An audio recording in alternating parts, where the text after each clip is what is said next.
We are now. All right, everybody, we're live on the recording. So, a welcome to those attending and also to our viewers watching live on the Council's YouTube channel, Hillingdon, London. This is a meeting of the Corporate Resources and Infrastructure Select Committee, and I am Councillor John Riley and I am the Chairman. Details of the business to be considered today are shown on the agenda, copies of which are accessible on YouTube underneath the broadcast. Please note that members of the committee will be using tablets or laptops to view the agenda today. Relation to fire alarms, we are not expecting a fire drill, so if the fire alarm does go off, please follow Anisha to the fire exits and out of the building to the designated meeting points. Mobile devices, for those in the room, please switch off any mobile devices or put them on silent anyway before the meeting starts, or as I say, put them on silent. Declarations of interest. If any councillors have any declarations of interest to make in relation to today's agenda, please ensure that you state whether it is a pecuniary or non-pecuniary interest and give the reason for your interest. Members need not declare an interest in any item on the agenda where they have already listed this on the register of interests. Furthermore, you do not need to declare an interest just because you are a ward councillor or because you are a governor. Resident feedback forms. For those watching via YouTube, if you are so minded, you can complete one of our resident feedback forms. These can be found in the information section under the YouTube video. These forms are intended to help us improve the way that we run our meetings. I will now ask members and others and officers who are present at this meeting if they could introduce themselves for the record, starting with Councillor Bennett. Councillor Adam Bennett. Councillor Peter Smallwood. Matthew Warbridge, Chief Operating Officer. Chris Maitland, Head of Finance for Corporate Services, Finance and Chief Exec. Matt Davis, Strategic and Operational Finance Director. Steve Maldin, Corporate Director of Finance. Dan Kennedy, Corporate Director of Resident Services. Scott Farley, Councillor.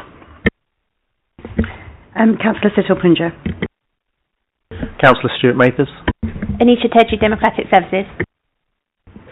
All right, thank you. And as I say, I'm Councillor John Riley and I'm Chairman of this committee. All right, so we can go on to the agenda now, and the first item on the agenda is apologies for absence.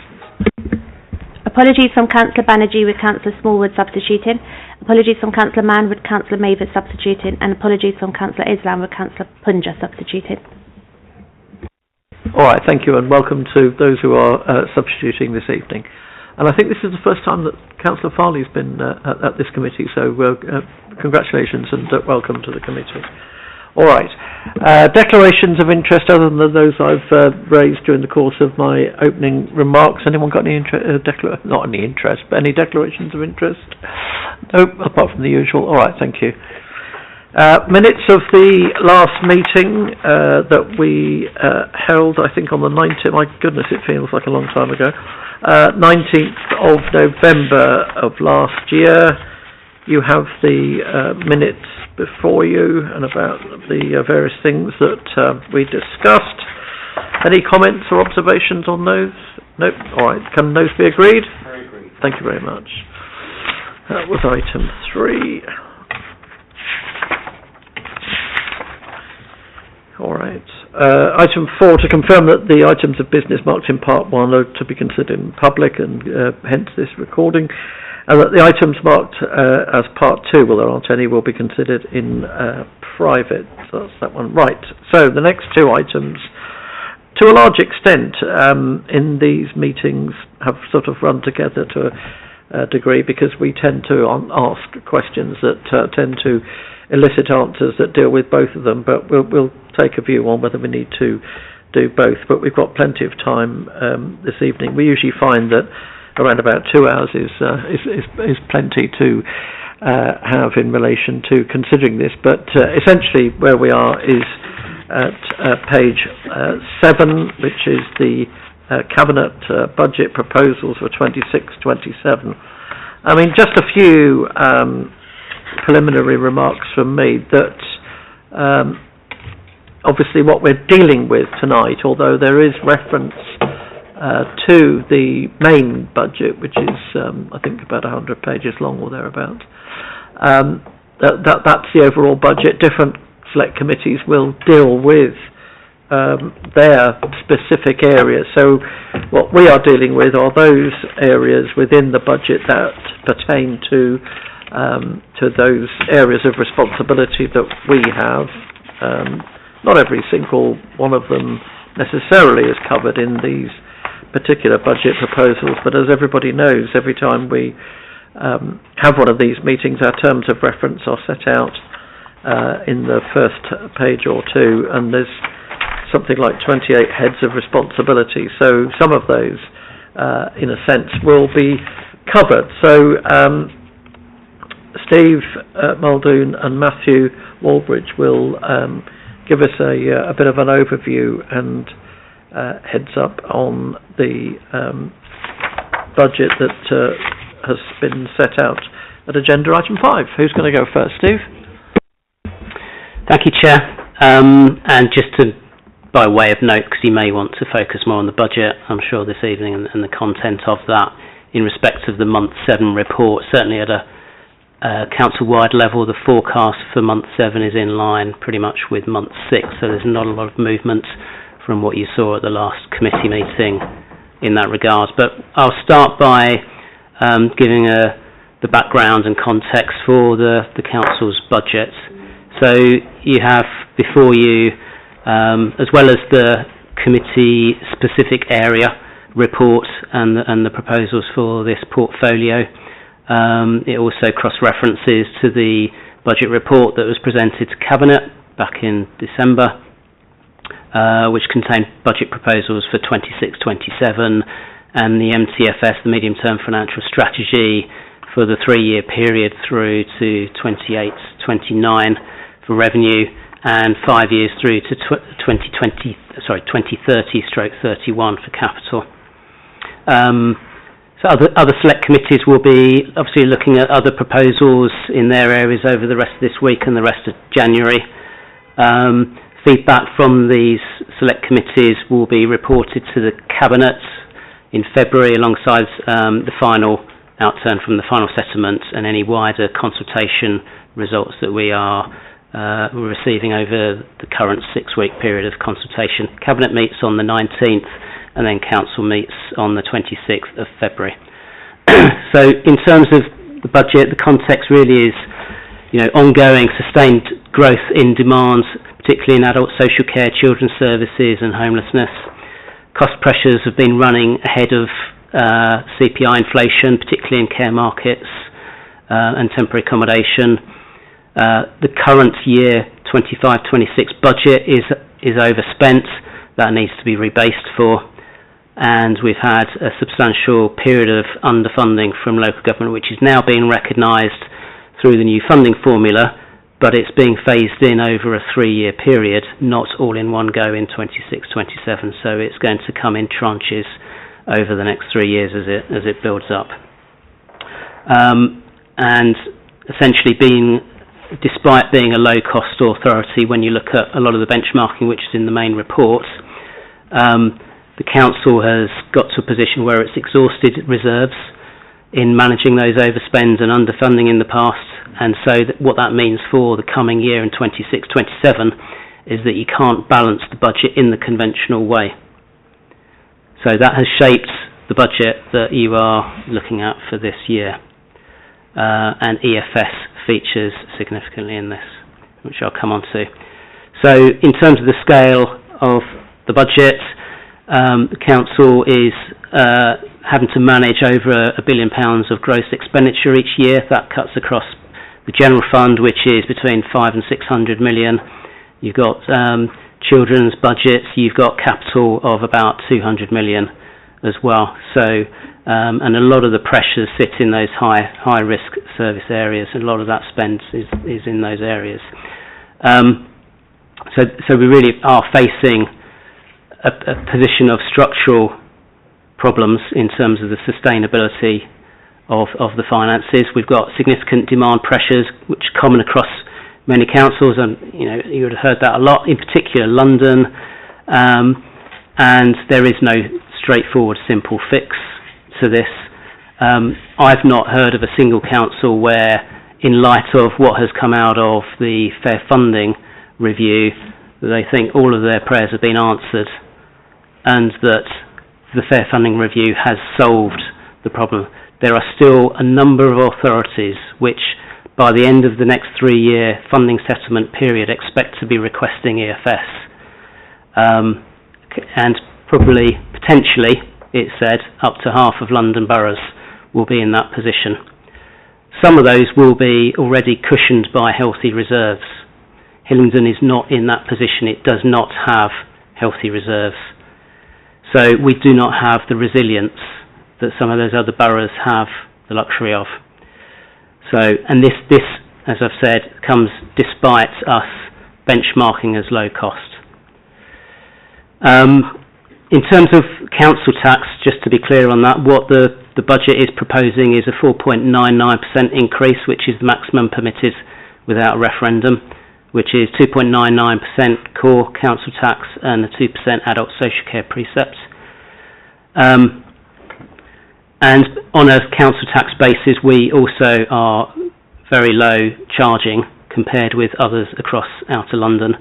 In fact, if they all kept theirs the same and we increased by the 5%, we would not move up above the next highest charging borough.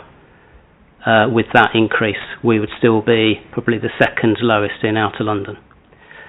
What that 5% generates is in the region of 7.7 to 7.8 million per year, which is significant but not anywhere close enough to close the gap on the issues that we face.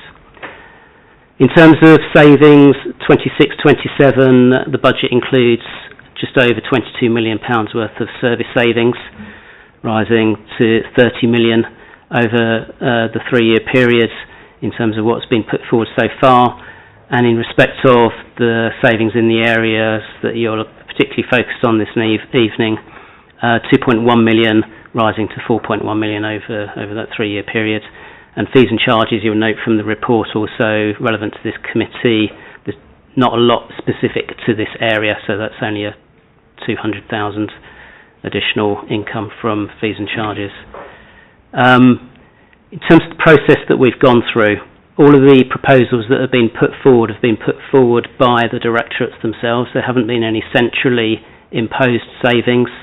There's no central assumption that we will make X million of pounds by doing a large restructure, which is not kind of hypothecated to any specific areas. So all of the savings that are put forward are owned by each of the senior officers. So we shouldn't get any pushback or debate during the year in terms of whether it was anybody's duty to deliver those savings. We've gone through challenge sessions that's involved finance, corporate directors, cabinet members to review those to make sure that they are realistic, not overly aspirational, and that we have learnt the lessons from previous years. That said, it's still a very demanding and difficult programme of savings that will need to be delivered. We will continue to reflect and look at these proposals, draw up further more detailed delivery plans in the coming weeks, particularly those that are recognised to be more challenging to achieve. So we don't rest on what we've done thus far and expect it just to happen. And then through the coming year we'll need to improve on things like demand modelling and savings tracking to make sure that we are on top of these and any issues that arise through the year as they happen. Alongside the savings, the budget includes a significant amount of growth. So nearly £70 million worth of service growth over 26-27. That's not a jump in cost in 1 year. That's largely to correct budgets. So this largely rebases budgets for the unavoidable pressures already being experienced. It corrects any historical under-provision that may be reflective in current year budgets in those main demand areas or in inflation. It acknowledges significant ongoing increases in service demand, so there is a recognition of that continuity in increases in demand, which is also driving costs, which is very difficult to predict and as well as control. But we are being, I think, more honest about the level of growth that is showing through the trends data over the last couple of years. So recognising that historical and ongoing reality, there's very limited optionality, I would say, in terms of addressing that additional growth in the year. The capital programme we have also been looking hard at. It's been significantly reduced and reprioritised from what we've seen previously. So in terms of the general fund, we're projecting spend of £229 million over 5 years. That compares with a 5-year programme last year of 342. So in terms of a similar time frame of spend, we have cut the capital programme on a gross basis by over £100 million. A key part of this is also to look at the amount of borrowing that the council has to make in financing that capital programme, and that has reduced from 201 million over the previous 5-year plan to 123 million of borrowing over this next 5-year plan that we've put forward this time round. What we've sought to do is to focus on those in-flight projects, statutory responsibilities, addressing essential assets, and there may be some localised investor schemes, but they are not certainly a significant proportion of the spend. So it's much more cautious and sustainable in terms of capital programme than we've had previously. The HRA capital programme, slightly different situation. It is much larger than the general fund capital programme. We're looking at £522 million over 5 years, of which £268 million is projected to be funded through borrowing, but large amounts of that will be through, we think, grants towards those activities. I talked about, referenced exceptional financial supports earlier. So you'll note that this budget cannot be balanced without the use of exceptional financial supports. So there's 3 things to note from this. Funding reform that's coming in is being phased in over 3 years.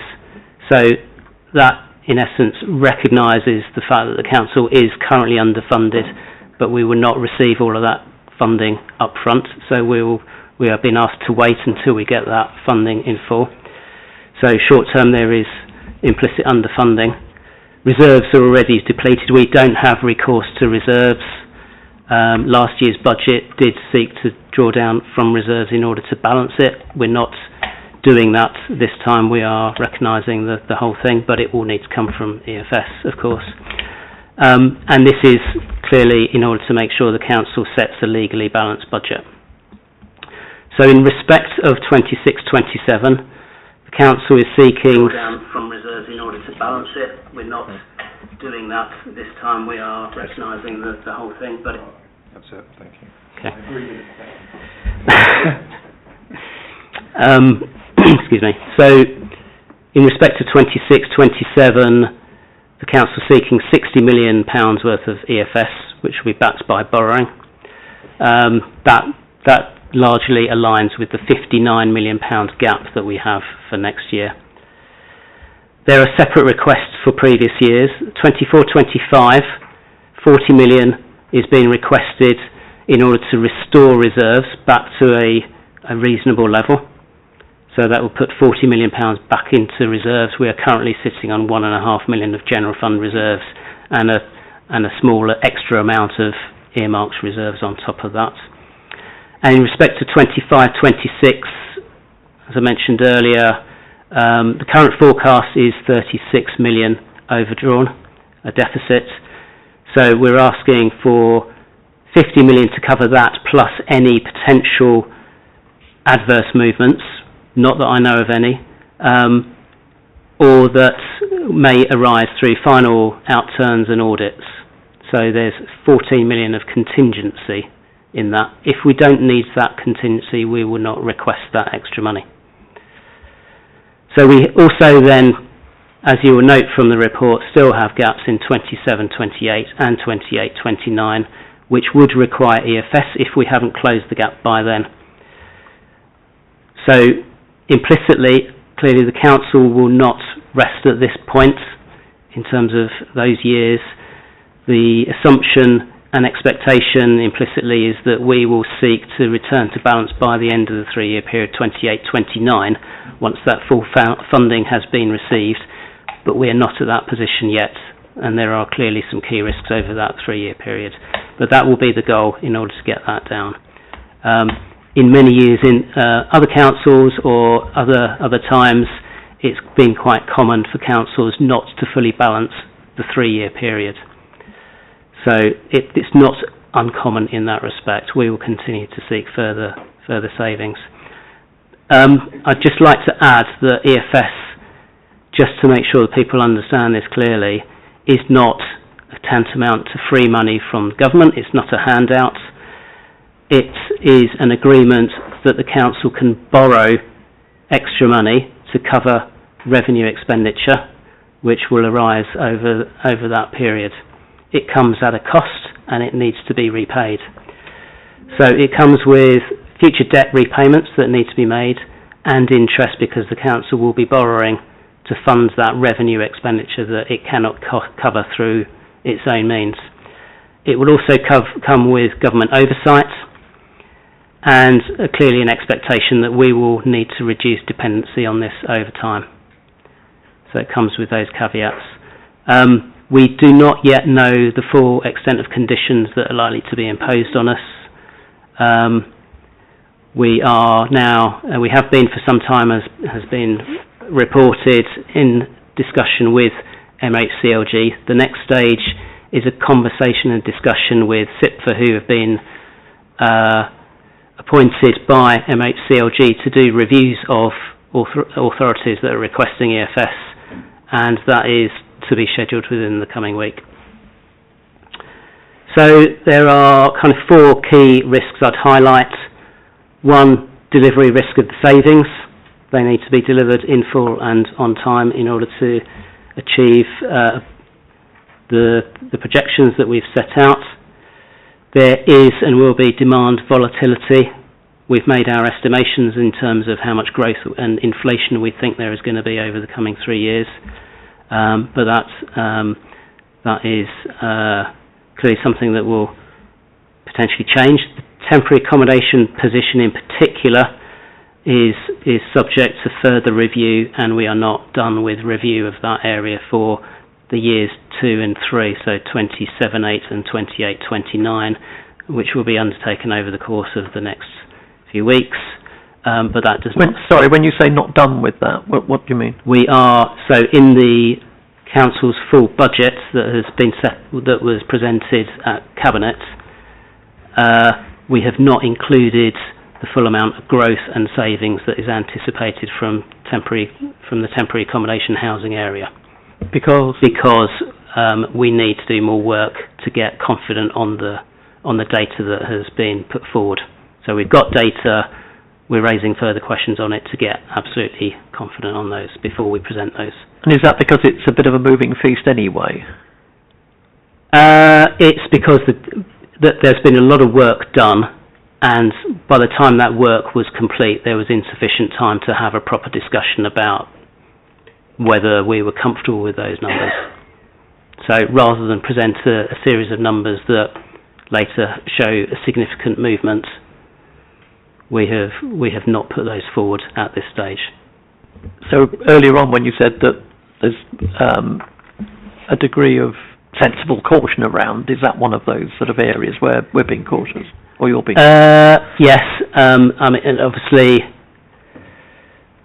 I don't want to put numbers out there that are going to get shot down. So it's for that reason.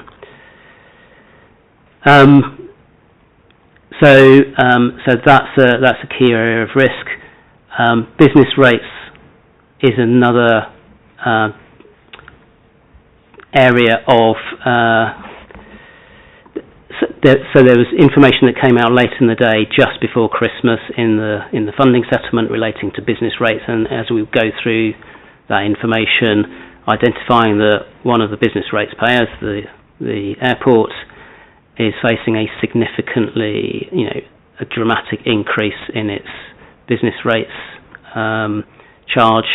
We expect the airport to appeal against that, which could have ramifications for the council's own finances. So that is an area that we have not yet fully worked through, because that would have required a lot more work that we were completely unsighted on before we could put the budget forward. And obviously there are lots of councils that put their budgets out there before that settlement came to light that are now having to work that through as well for their own areas.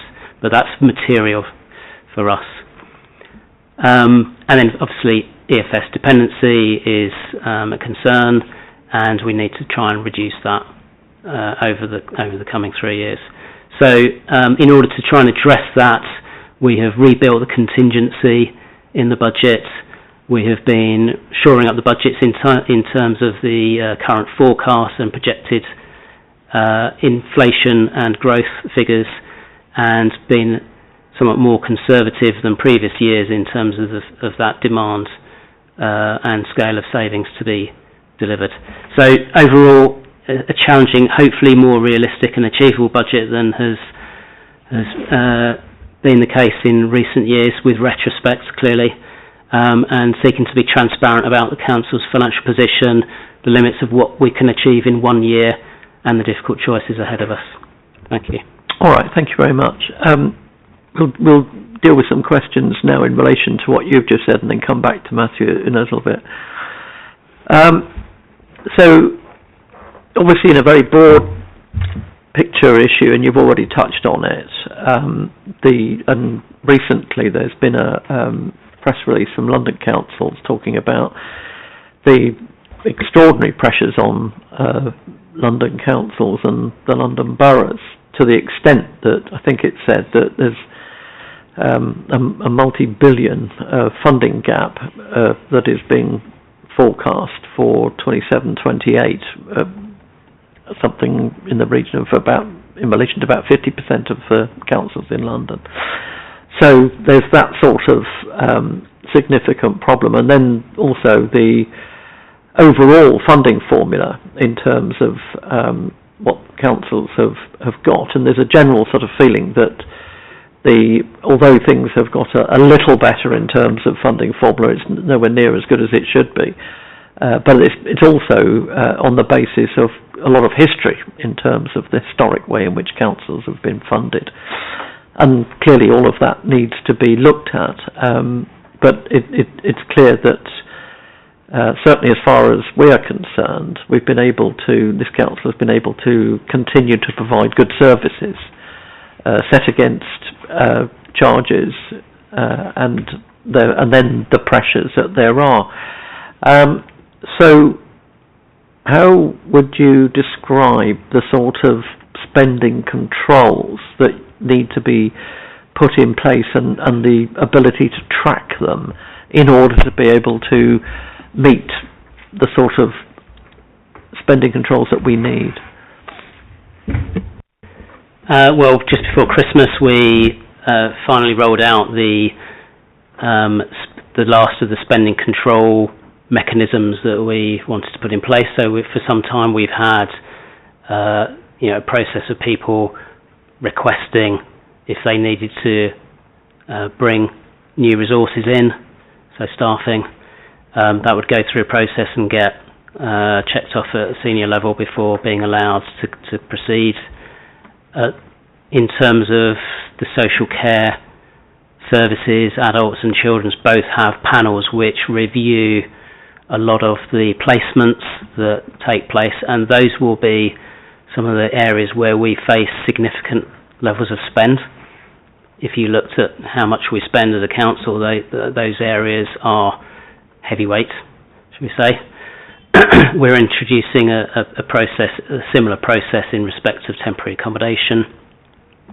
And now we have got in place, if people want to spend other areas, they have to put in a spending request for that, and I've largely been reviewing and signing off on those. So in terms of what comes through, there is nothing really that is going through that is not already contractually committed, that is not necessary expenditure in terms of delivering the services that we're required to deliver, or part of an ongoing capital programme that clearly you don't want to just stop a capital programme midway and have an incomplete asset or building sites.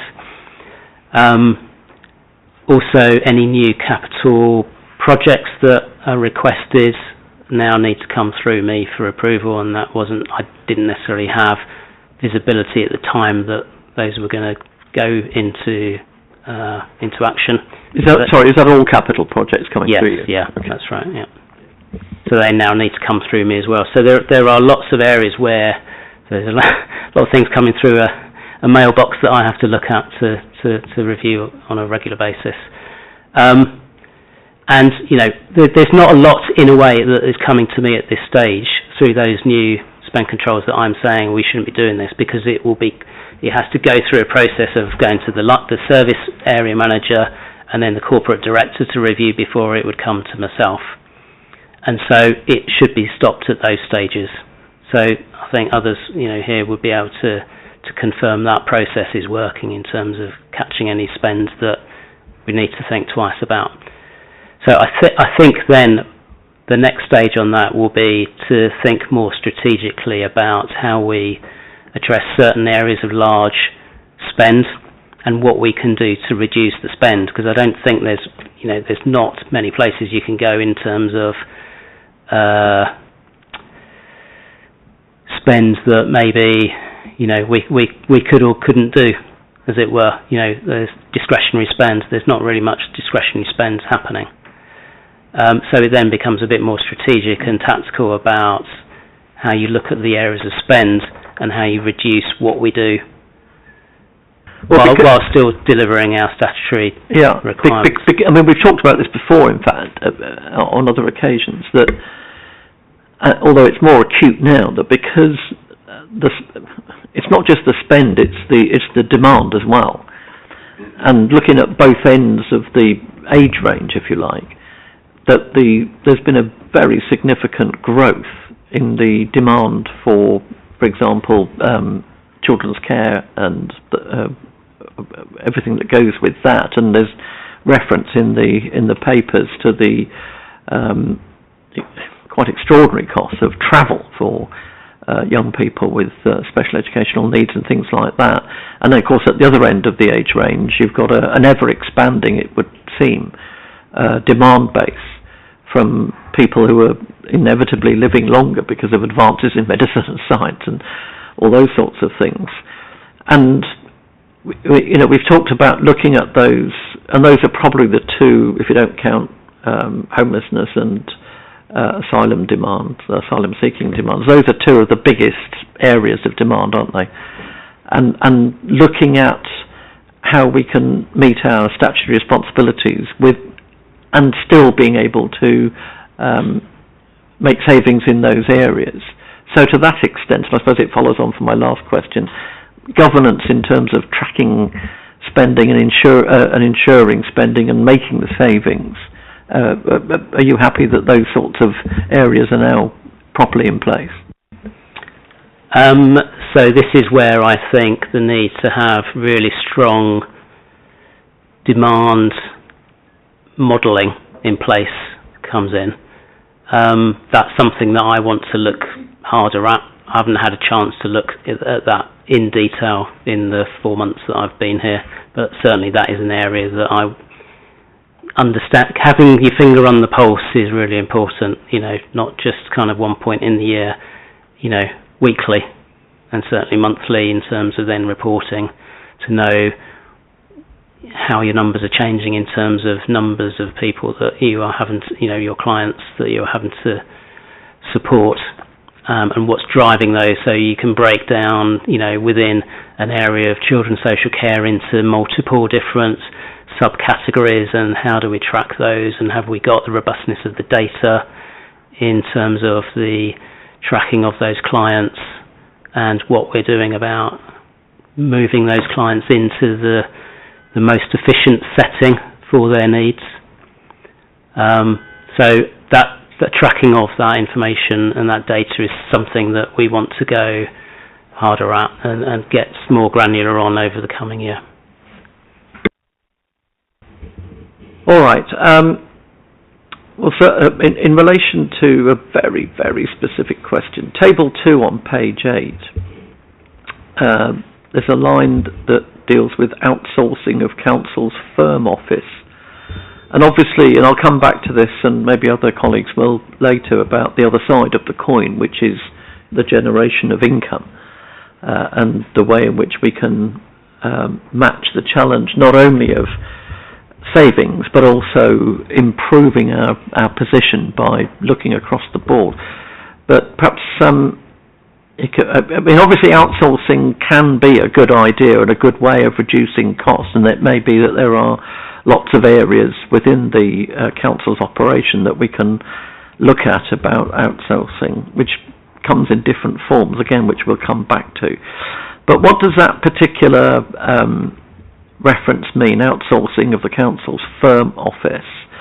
And also, are we looking at other outsourcing arrangements and agreements at the same time? Yep, I can cover that. So it's actually the outsourcing the council's film office. So we have an amazing borough that we live in or work in, and we have some beautiful places that we can be used for TV, film, etc., etc. So we previously had an officer in the communications team that was there to try and generate income by I was going to say selling our area. It's not as crude as that, but boxing off some areas for film locations. So we've been involved in some major films, TV series that you won't necessarily know about because it's done at different times. It requires some restrictions in terms of roads and things like that over a short period of time. But it's also great for the publicity of the area if you have important films, TV series comes to us. So there is a company that does it, and I've actually used it in other local authorities that I've worked that it's really successful, and it grows over a longer period. So the more that I identify locations, the more we become akin to moving towards the film demands in terms of restrictions around roads. That's a great example of how we can grow the income of the borough whilst having benefits for our residents in terms of it being seen as a good place to do filming, and actually people feel proud that they've had TV series and films that are in their area. And actually I quite like it when I see, because I get to see what they are, is I go, ooh, that's in Hillingdon, isn't that exciting? So there's some good examples of that, and we also have a procurement project at the moment where we're looking at all of our major services. So as part of that is to review our services over a period, and we will always look at the sourcing options around those services to see what achieves best value. So whilst looking at the operating models for those services, we will look at whether it's best to be provided in-house, best to be provided outsourced, or even multi-sourced, or a variety of sources. So that's part of a methodology that each of us as senior leaders within the council that run services will look at those on a regular basis to determine what's the best value in terms of our budget. So part of this will be predicated on looking at those sourcing options, and we have various different sourcing options across our services, and actually some of them around, say, the market trends in local authorities in particular. Where market conditions are right, often the market dictates it's better to outsource. For example, for care homes, the trend is at the moment is to insource, as in build your own, because they are much cheaper, and we've got a good track record recently of building some care homes, building our own accommodation. Now, actually, that hasn't always been the case in local authorities over the last 30 years, so you have to review the market on a regular basis. And when Steve's talking about demand modelling, you're looking at demand modelling to look at the numbers, but also you're looking at the demand in how to meet that demand as well, which is the different sourcing options and the provision of those services, and that's something, again, we review on a regular basis. So on that, just on that, I'll come back in a second. Just on what you said, when there are changes in trends, even to what extent are you able to look at those past trends? I mean, so, some time ago it wasn't very popular for councils to build their own or to invest in their own care homes. Now it is, because of the significant difference between private sector and council-owned properties. I mean, to what extent are you able to look at those past trends and see if they're going to sort of come back and bite us? Yeah, absolutely. Let me give an example. So I can't remember what term Steve used, but having your finger on the pulse is, that's our job as corporate directors, is to understand the past, the present, and the future. So let me give an example. So obviously I run IT services, technology services. There was a trend about 10 years ago to outsource all your technology services to some of the big providers like Capita and all those kind of things. Lots of local authorities outsourced all their IT, determined that was a better way to do things. It'd be much cheaper. Actually, that trend's come back again. So actually, everyone's got rid of all those big outsourced ICT suppliers predominantly. They moved them back in-house, recognising it's better to have the control. But actually, going back to it and looking at demand and looking at sourcing options. So when Steve's talking about demand modelling, sometimes that's people. For me, in the IT space, that's looking at consumption of data, consumption of AI services. So we've done a load of detailed work and working with some of the best minds in this country to understand consumption costs over 3 years, which is really, really tricky to do, to understand and we've built it into the budget of what we think we'll be spending on the consumption of data, as in AI, over a 3-year period, by modelling that with Microsoft and some of the big suppliers and understanding what that looks like, whilst I'm always looking at, within my technology service, for example, there are better bits to outsource, better bits to keep in. So we naturally will always have, because we've got contracts, we've always got a multi-sourced environment. So we're always looking at what's the best model, and we go through a kind of options appraisal for all of our services to look at which is the best model, but they've always got to fit into what our budget is.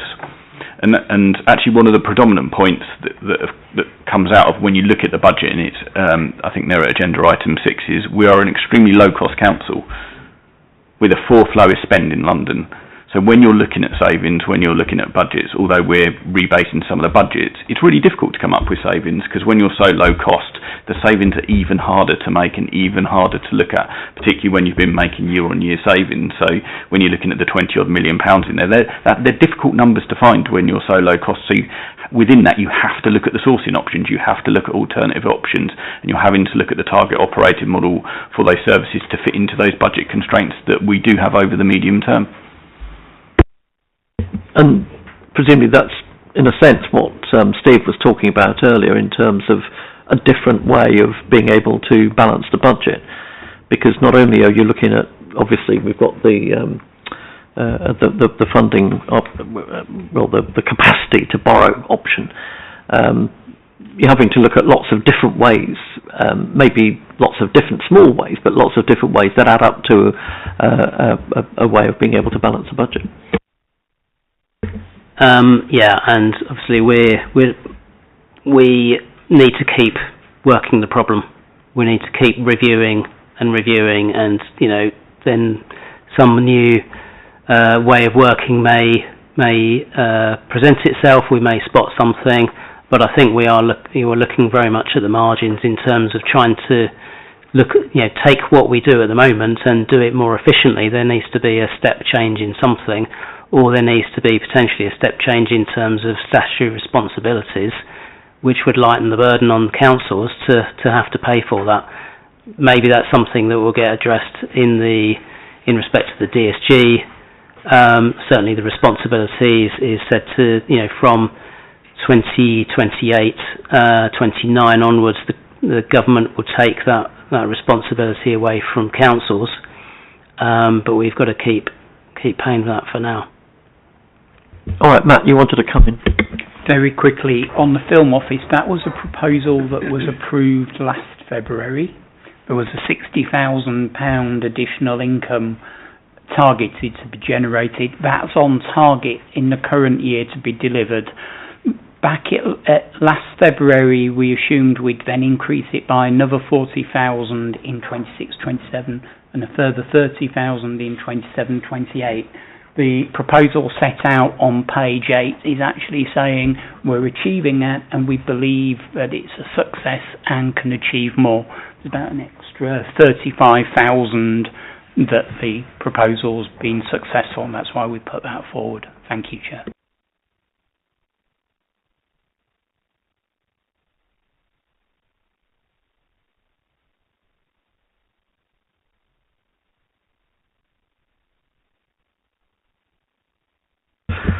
Some concentration on particular areas that you've touched on in the report in relation to staffing and filling posts and ensuring, I suppose, that the right posts are being filled by the right people. How are we ensuring that critical posts are being recruited to and not delayed because there is a relatively new process? The process on that has been running for some months now, so shouldn't present. I think staff are generally cognizant of the process that we have in that regard. Dan, you're shaking your head. You're happy with that? Absolutely, completely agree. It's a very fast, slick process. All right, good. Again, it's sort of feeding into the other side of the coin, because it's important, I think, that we tease out the other side from savings and then the need to borrow, to the provision of good services which have been acknowledged over the past year or so, children's services being excellent, adult social care being good, good provision of housing maintenance and that sort of thing. But in terms of, I've dealt with the outsourcing. On page 9, there's reference to savings in regard to property services and resident services. What are the other savings in other directorates that you're able to look at and that you're happy are going to be able to contribute to the overall savings programme?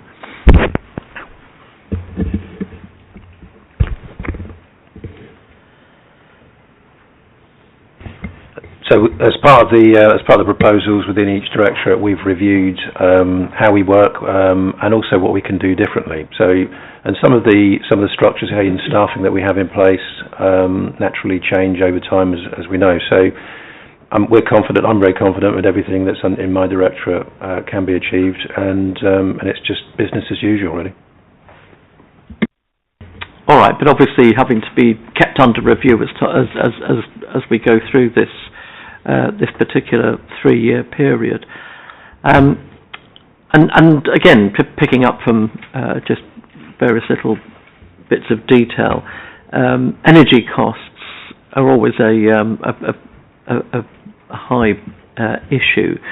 But how are we looking at reduction of energy costs? What are the sort of innovative approaches that are being taken in order to be able to look at that budget area?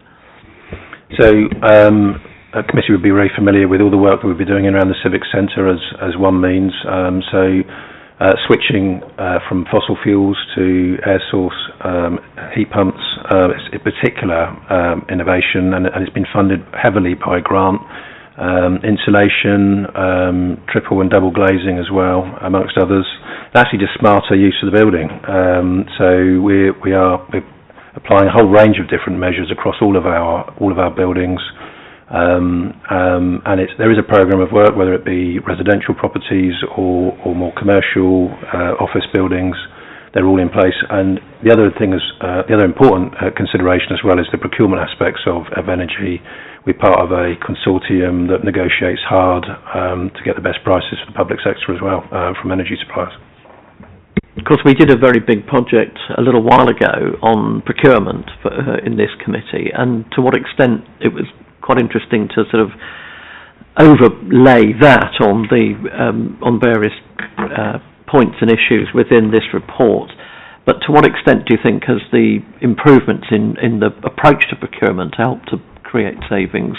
Not necessarily ones that are directed as a consequence of what's happening at the moment, but in terms of the overall effect.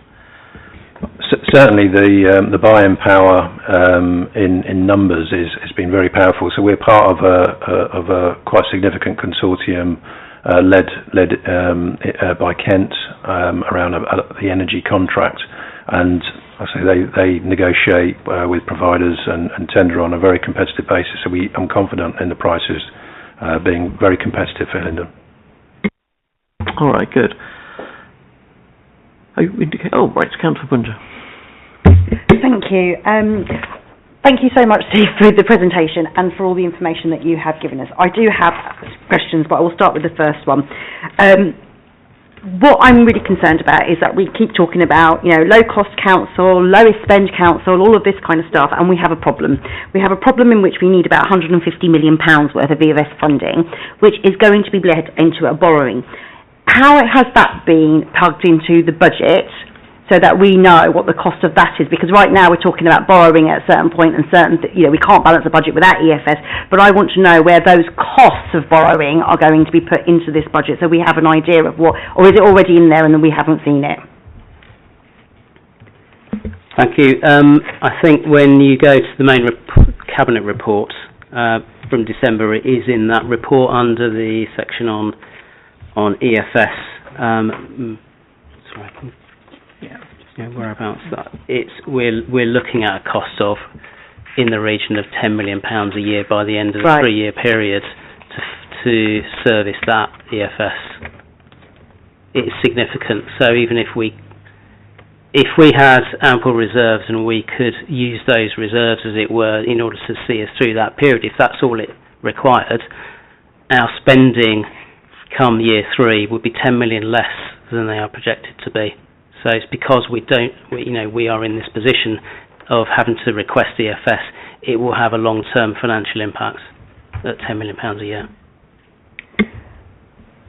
So, and the other thing that I want to, and moving on from that, because with that extra 10 million burden per year that we are going to be facing, we were told last year about how we had to deliver these savings in year, and there was going to be otherwise risks of, let's say, Section 114, and there was then the conversation about the demand volatility and all the same things that are coming up today with the same things last year and the same things the year before and the same things the year before. So nothing has changed in any of this, except for we've had to create £80 million worth of savings over the last 3 years, I believe. We're now going to have to do another £22 million worth of savings. You're absolutely right. There's probably very little to cut from now because everything has been cut to the bone. So how certain are we? Because last audit committee meeting we heard that those people don't achieve 25% of their savings. So how confident are we that this is really robust, if I may use that word, that it is going to be deliverable, really deliverable? Because we're month 7 and we've got £36 million overspend, and I know we're in 6 months, month 7, there hasn't been much change, and I appreciate you weren't here, but I've heard the same thing every single year that I've been sitting in as a councillor, and nothing seems to have changed apart from our overspend has increased and our reserves have depleted, and now we don't have reserves. So we have done a lot of work, as I'm sure happens every year, in terms of one, trying to find savings, but also to make sure that we think those savings are credible, that they are achievable.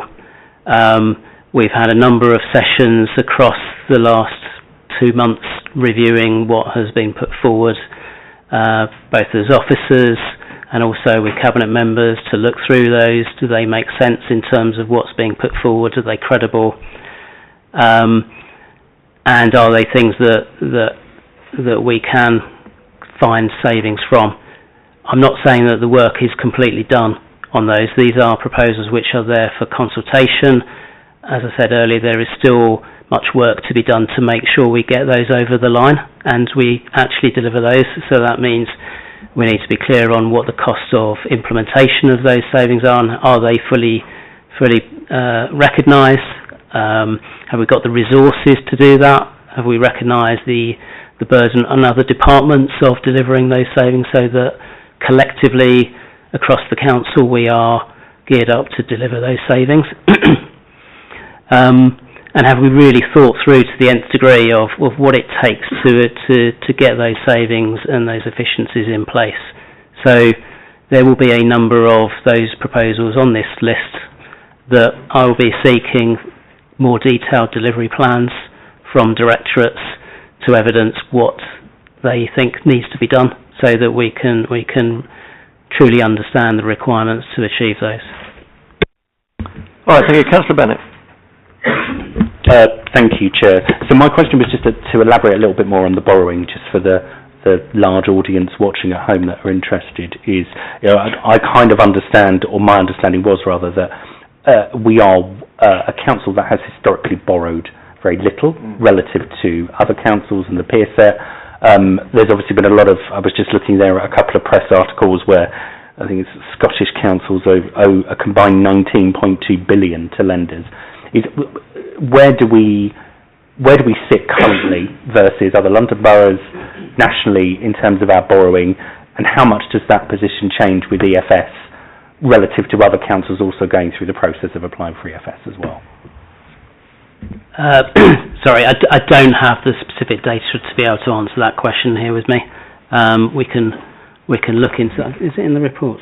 Didn't we do the SIPA financial resilience table in the report? Possibly. That showed us that we were...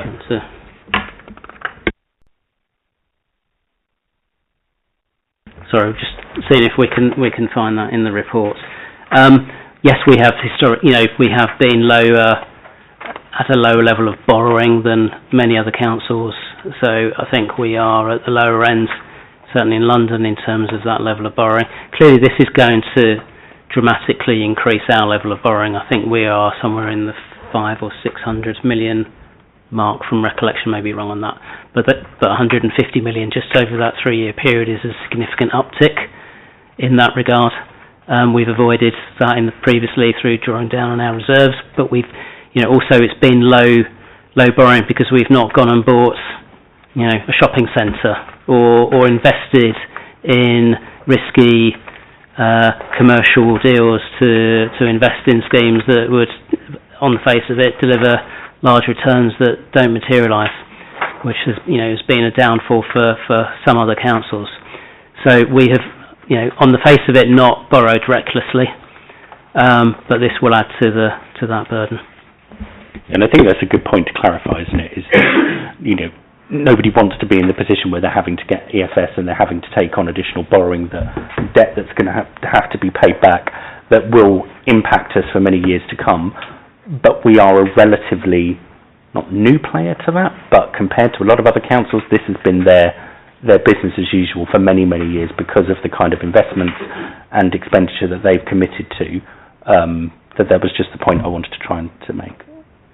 Just to add, in terms of that EFS, so I said earlier, 40 million of it is effectively to replenish reserves to a reasonable level. It's still not a huge level of reserves. When you look across London, that will still be pretty low by comparison. But unless our cash flow requires it, we would not actually need to borrow that money to put it in the bank account and pay interest on that. So it's there from an accounting perspective to ensure we've got the capacity and the facility to borrow should those reserves need to get eaten into because there is overspend. So, but we will not borrow if we don't have to. Just to say, a big part of the why I guess other councils have greater reserves is because they've taken the money from residents over a number of years through greater council tax rises, through significant increases in fees and charges.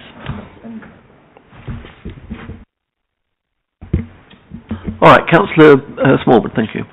Thank you, Chair. I just wondered if I could just come back to the fairer funding announcement that we had at the back end of last year, and I think it was about 126.7 million, which I thought at the time was quite exciting, but I just wanted you to explain to me how the money's going to come in, and I'm going to try and do it in simple terms. When my nan was alive, I used to get 60 quid at Christmas, and it was really exciting because I got 3 £20 notes, and I thought that was really, really cool. Is this a bit like my nan saying to me, you're going to get £20 this, I'm going to give you 60 quid, but you're going to get £20 this Christmas, £20 the following Christmas, and £20 the Christmas before? So it'd be disingenuous for my nan to have said, I'm getting 60 quid this Christmas. If your nan had fairer Christmas funding in place and it was £60 over the next 3 years, you'd be getting £20 next year, then she'd give you £40 the year after, and then you'd get your £60 in year 3. Thank you. I think that's an important clarity. We're not getting it all up front. It's not all coming now. Correct, yeah. Thank you. Sorry, can I just add to that? So there would have been a figure quoted in terms of how much the council is getting over that 3-year period, and yes, it phases in, but steps up over each of the 3 years. It also includes an assumption that the council is raising council tax.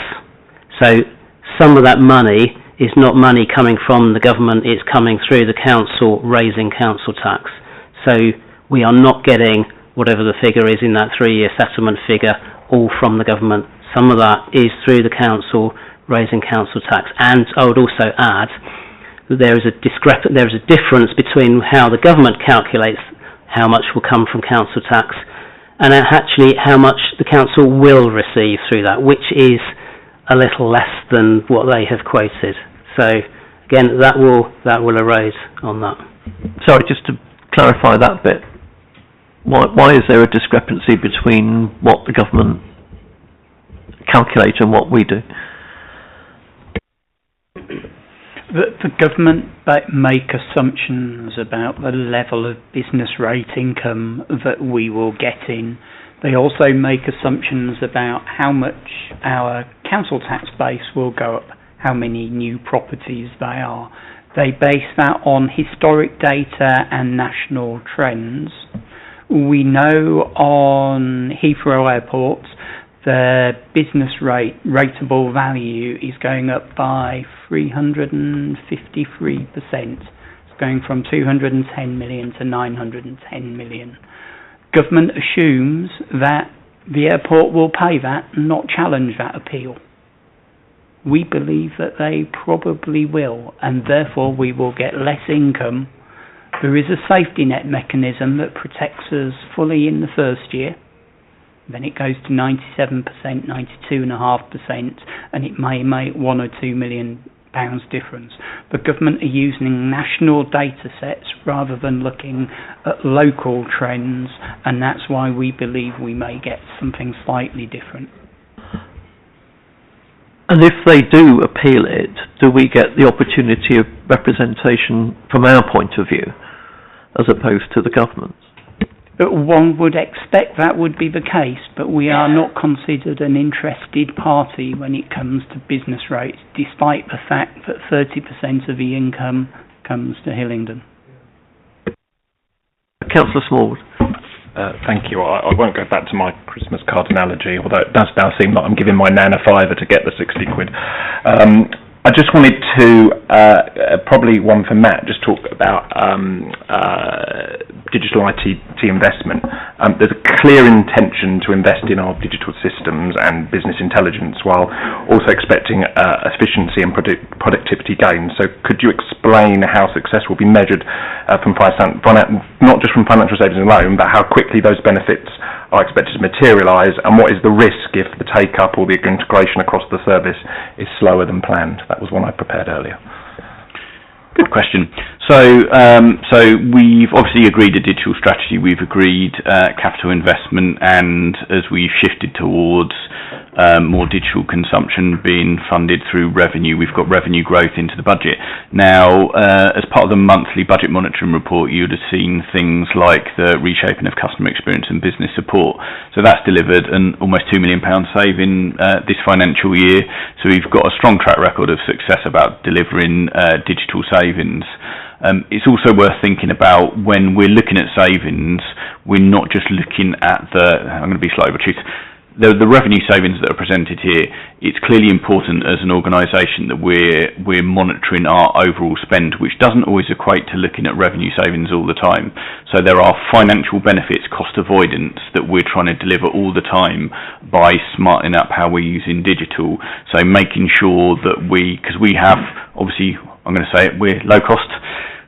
fourth lowest cost in London, so we don't have a significant staff base. So what we're trying to do is optimise, make people more productive, make our services easier to consume.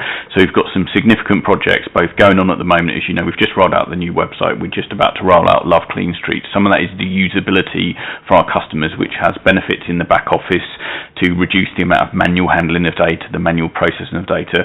We've got a clear 3-year roadmap of all the improvements that we're doing across all the directorates, so particularly working with Dan's area across resident services, is making this council easier to interact with, easier to do business with. It's always important as well to think about, it's often easy to look at money and everything through a financial prism. We're also trying to deliver good value and great resident services as well. So we're trying to make our services low cost, which they are at the moment, but also we want residents to be able to interact and have a good customer experience with everything they do in Hillingdon, which is why we've put in the investment to make sure our website's easy to use. It's 24/7. All our processes are slick, and again, we've got the investment around those. A lot of the savings within the total budget savings that are forward have got a digital element of those. So when I work with Steve and the rest of our CMT colleagues, if you're talking about how robust are the savings, we're doing a lot of work across the senior management team, as Steve said, to have delivery plans, understand what digital services, what support's needed from the corporate centre. So often you'll need HR support, often you'll need legal, finance, IT, digital support for all the things we're doing. Also, you talked about business intelligence, and part of the report is looking at the performance data, is to make sure we're laser focused on understanding our services, and that's why we're slightly delayed in looking at the demand modelling for housing and temporary accommodation. We've got so much data now because we're axing our systems. We spent a lot of time investing in pulling our resident data out of the systems, understanding case management, understanding caseloads, being able to project forward.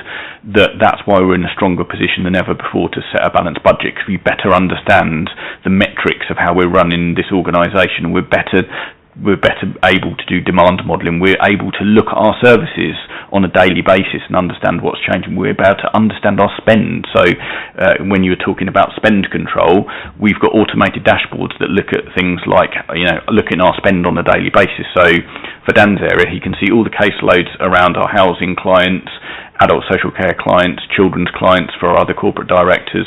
We're able to understand all of our spend. Everything over 500 quid is under spend control, but we'll be able to understand all the different spend across the council. So all the corporate directors are able to make really good evidence-based decisions before it comes to Steve.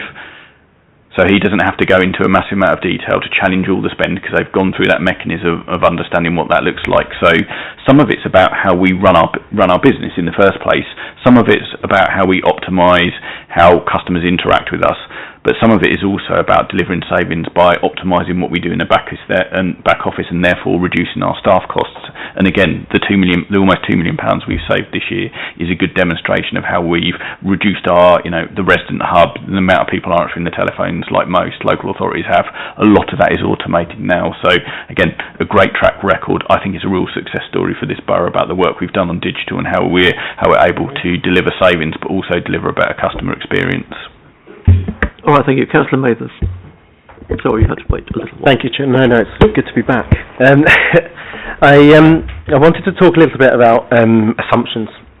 So all budgets are made on assumptions. We're assuming Heathrow are going to appeal and be successful, so we'll get less of the funding. That's a huge uplift for this borough after being underfunded by the previous government for such a long time.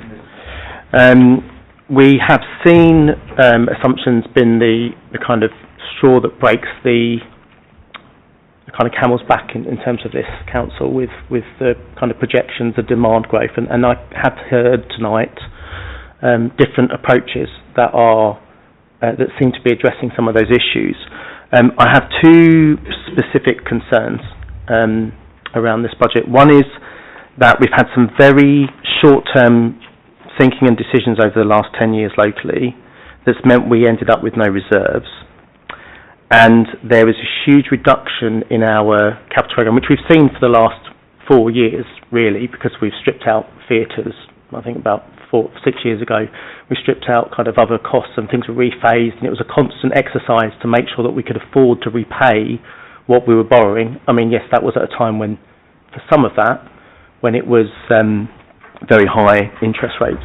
But equally, it was at a time when there was just no need for some of the things that would undermine, for example, local theatres. I think with that capital borrowing, there is always elements, and you mentioned it a little bit, where we are enriching our borough, where we're investing to save, where we are looking at a 20, 30-year projection, because capital projects are long-term. What are we doing to make sure that we don't get stuck in short-term thinking? Because there is a cliff in about 2 years' time where we want to not be reliant on EFS, where we know we're going to have to repay back, it may be longer than 3 years, but we're going to have to repay back £10 million a year, which is something we have to cut, or there may be additional government funding at that time. But what are we doing to make sure that we're making the morally right decisions for our residents in the longer term, as well as being, I'm going to say robust, I know we shouldn't always say robust, we use it too often, in the short term. I just want to make sure that we as councillors, when it comes to a budget, are not, cutting the nose off to spite the face, for example, when we need to smell. I wonder if you could elaborate a little. Just so in terms of capital programme and reducing that capital programme, there is a very clear link between what you spend on capital and the revenue cost for that. One in terms of potentially needing to borrow that money to pay for that work, and that has a cost back onto the revenue budget. And so we have sought to take out anything that may have been a nice to have previously, and we are focusing on what is critical, given where we are at the moment and the need to get the budgets back under control and within affordability over that 3-year period. So that has been a necessary step to take. In terms of short term, so the HRA is somewhat separate to the general fund.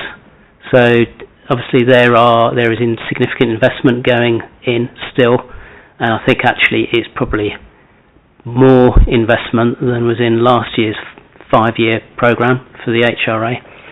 So there's more money going into that, which will go towards the council's target of decency in homes in terms of repairs and investment there, as well as some schemes which are about regeneration. So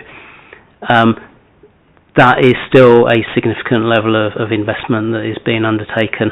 We have had to, we start out with everybody's wish list, and we did have to go down the whole list and decide what is absolutely must do, what is in flight that we should continue and complete, and what else is in there that we can afford to do to keep the HRA affordable over that period. We do a 30-year programme business plan for the HRA, so we do look over the long term for that. We do focus more on the 5-year, making sure that we are keeping within the right metrics in terms of the affordability of that capital programme. And yes, we had to take some schemes out. That's not to say they will never be able to be done. It's just then a case of when can we afford to do those, and we'll come back to those when we have and we can see that the finances are there to be able to support those schemes. All right, thank you. Yep, you can have another one. Thank you, Chair. If I may just talk a little about the HRA.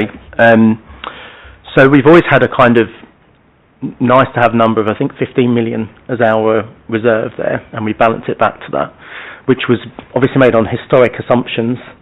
And we've always had a kind of assumed leverage ratio that was changed dramatically about 2 years ago, I believe, in order to start building again. Beyond the kind of net 100 or 100 that we had previously. And we do need to build housing. People need affordable housing, social housing. What checks and balances do you have around that leveraging? And I'm sure you have done as much as you can to maximise house building, house buyback, whatever it might be, although one has, I think, less advantage than the other. And what due diligence have you done with the HRA, like you have done with the revenue account and the capital account?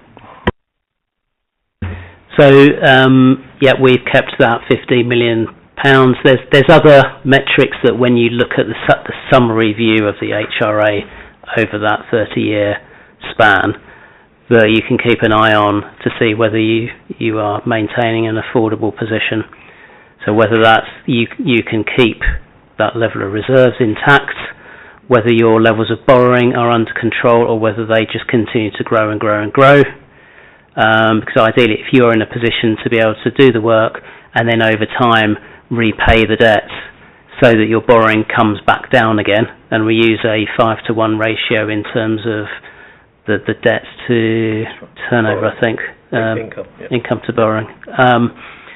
So we were looking at those metrics in terms of how things were looking, and that was telling us that the first cast of everything in was not affordable, and we had to go back round and look down the whole list of all the capital projects and decide what were the priority projects to continue and to maintain.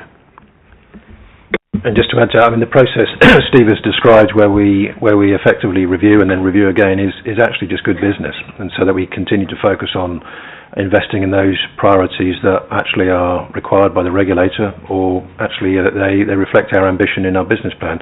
And just to, I suppose, to add to one point about using the capital in a very strategic, very prioritised way. We've, as part of the £108 million investment programme around decent homes, that includes boiler replacements, quite significant programme of boiler replacements, gas boiler replacements, and we've seen a significant reduction in repair costs and quite frankly failure for our tenants, our residents. So, and that's meant that residents are not only able to live in warmer homes, but they're actually able to run those homes a lot more cheaply than if we'd had older gas, less efficient boilers. So I think it's, the other kind of final point to add is that we've been very successful in levering in considerable sums of capital grant funding from the GLA to help us buy or acquire new homes, and in some of our regen schemes. So there is a multiplier effect as well. So effectively, in some of our schemes we've got 50% grant funding, which is effectively 2 for 1.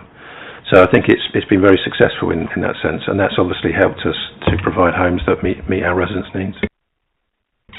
And to just pick up on one of those points in relation to boilers, and if one is allowed to, at the very least, reference things that have been said to one by residents, the speed at which those repairs and especially replacements are done is very much welcomed.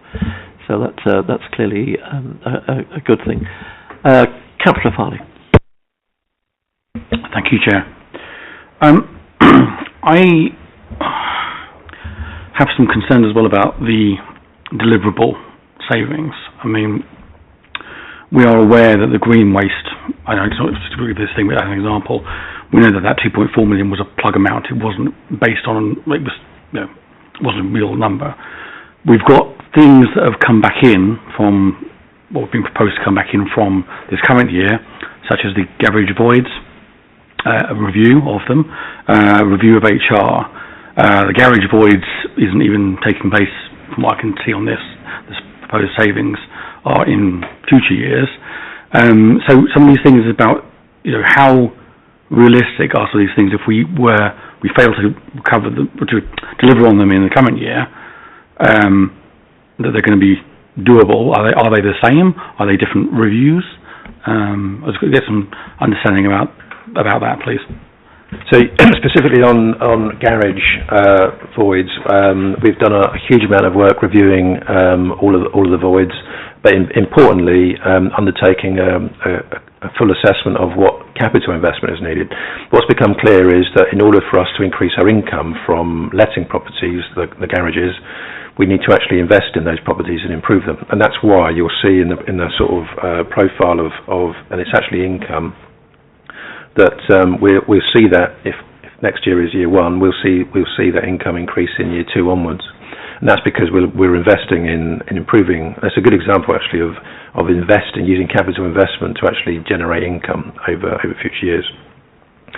I suppose specifically on the green on the subscription for green waste, No, there's 2 points there. I mean, we when that target was set in last year's budget, or that level of income assumed in last year's budget, it was based on the best information we had available at the time, some benchmarking with other boroughs. But like in life, you can't be entirely sure of the reality until you actually are on that journey, on that pathway.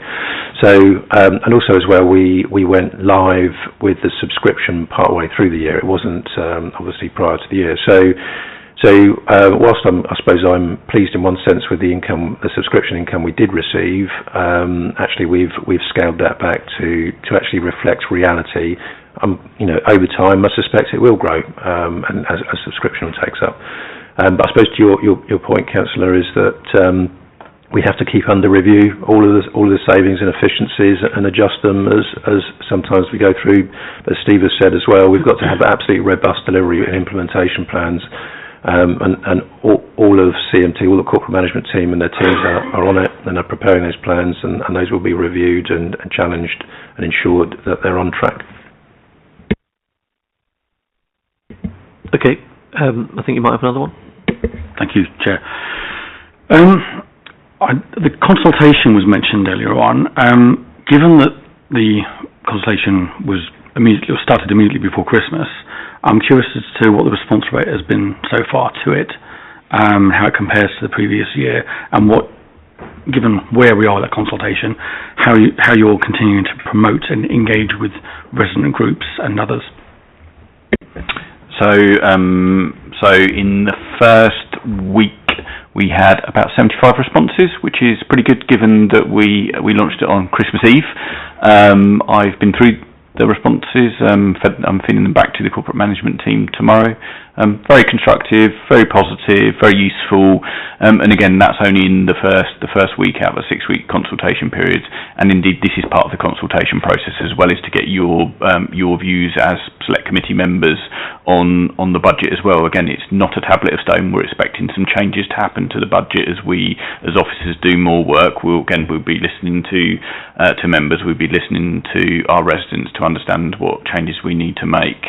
I don't actually have the stats I can get back to you because I wasn't involved in it last year on what the response rate was compared to last year, but I suggest that we wait to the end of the consultation period because we're starting the consultation period at a different point than we started it last year. So a week-to-week comparison wouldn't be fair given it was over the sort of Christmas period. But again, when we do the budget consultation response, we'll do a summary of all the budget consultation response. We'll look at the numbers, and also we can feed back onto what groups we've promoted it to. We've also promoted it on our online channels as well to make sure we've got good coverage of it as well. All right, thank you. Can I just go back to Chair, sorry, can I add? Sorry? Oh yeah, yes, Steve. Sorry. Yeah, thank you. So we have a 6-week consultation in train at the moment. The government runs a consultation on the settlement, the provisional settlement, that ran from when it was announced in the 17th of December. That runs over Christmas. That's only 4 weeks. So hopefully the 6-week period is more than some other councils may do. I think it's a good period to run for. Yes, go to Pudja. Thank you. I just wanted to ask a question around that consultation, following on from Councillor Varley's question. Can I ask who created this consultation questions? Is that something I can ask? Officers, in consultation with the administration. Is there any reason why there are only 3 questions? And the first question is, therefore, asking residents to prioritise pretty much 11 statutory services against one another when they come from different budgets? They come from the same budget, so we're asking a generic question about, so obviously I've had a look at the responses, and there are some good responses in terms of looking at areas we could both save money, which is we've looked at other surveys that other local authorities do. It's very akin to what other good local authorities do in that space. Prioritising is a good mechanism for residents to rate which areas, which services they value the most. which is a typical way you do participatory budgeting or budget consultations. So it gives us a good mechanism to understand the relative priorities plus.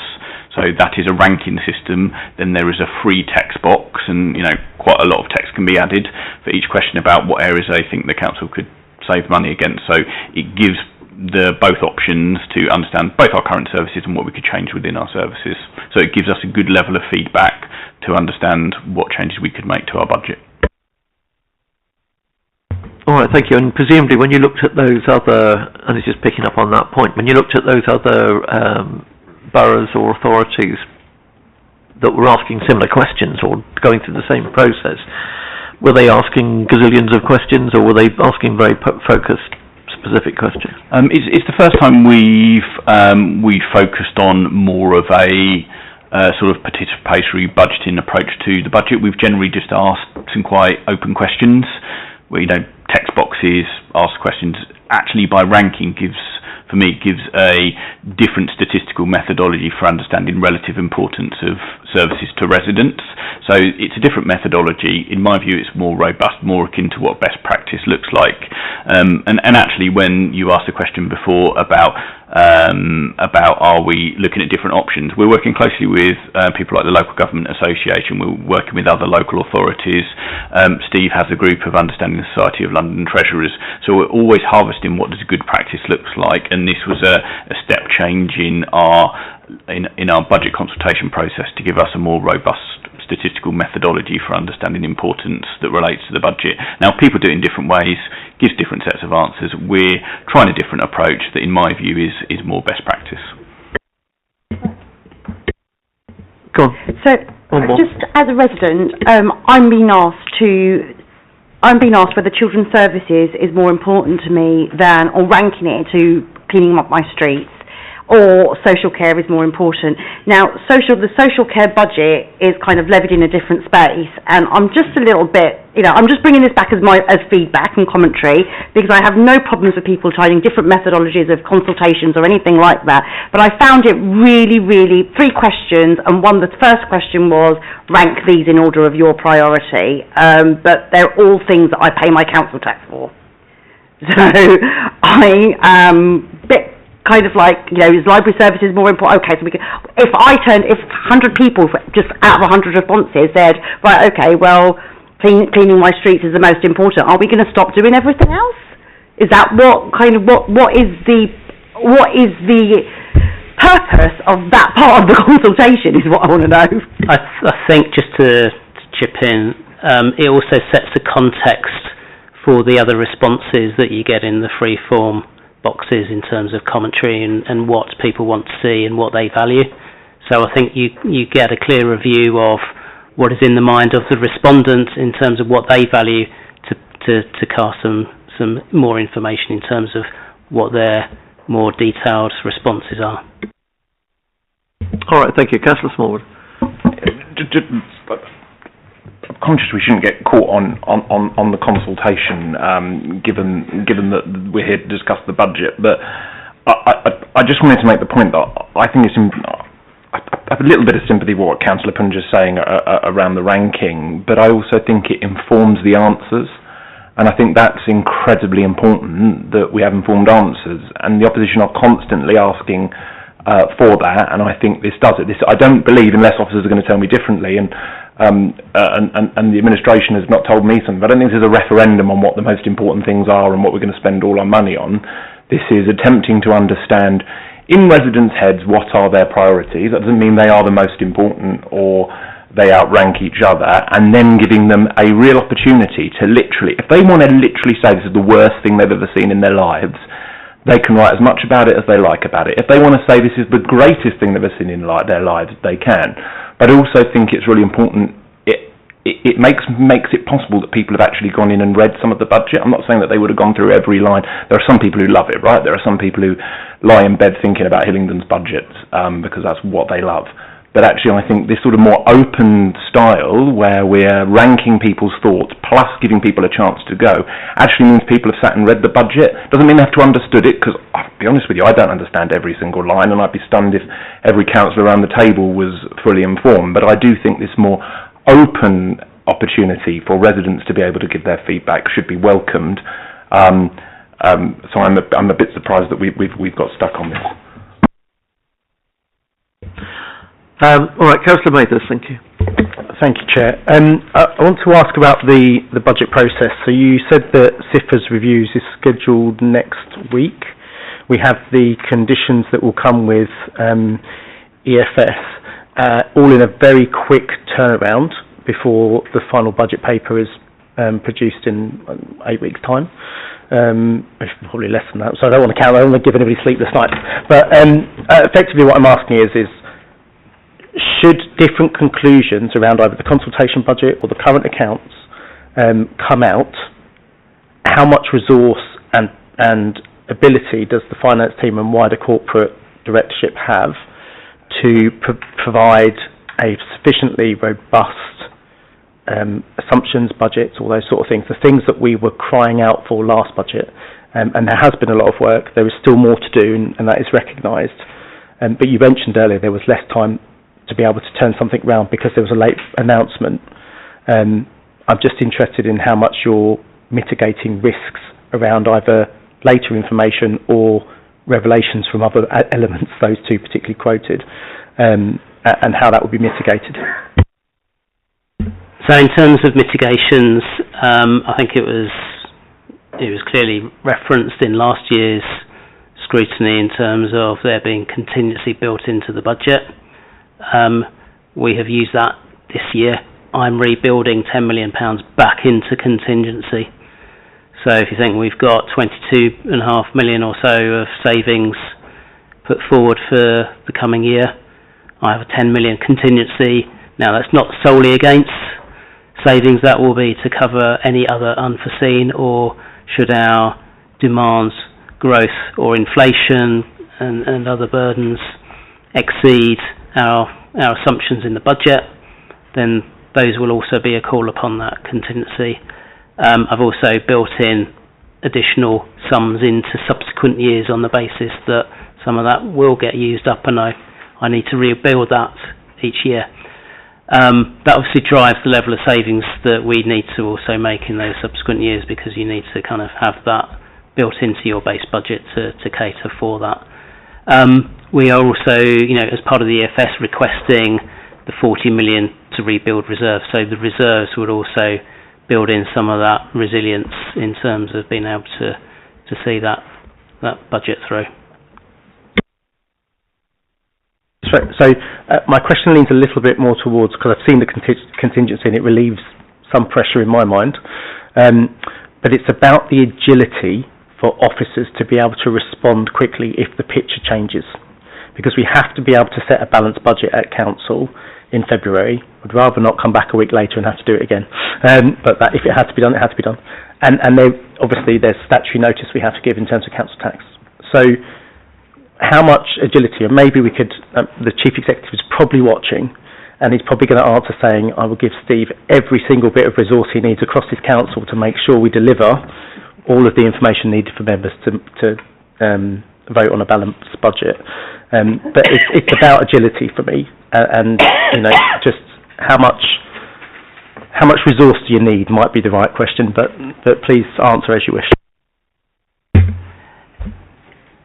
It's a slightly different year in the way that the budget is being balanced this time round. The budget is being balanced this time through the request of EFS. So if the number changes as a result of further information coming to light or any conditions or anything that may be imposed, the request for EFS is kind of the figure that may need to change. All right, thank you. Councillor Smallwood.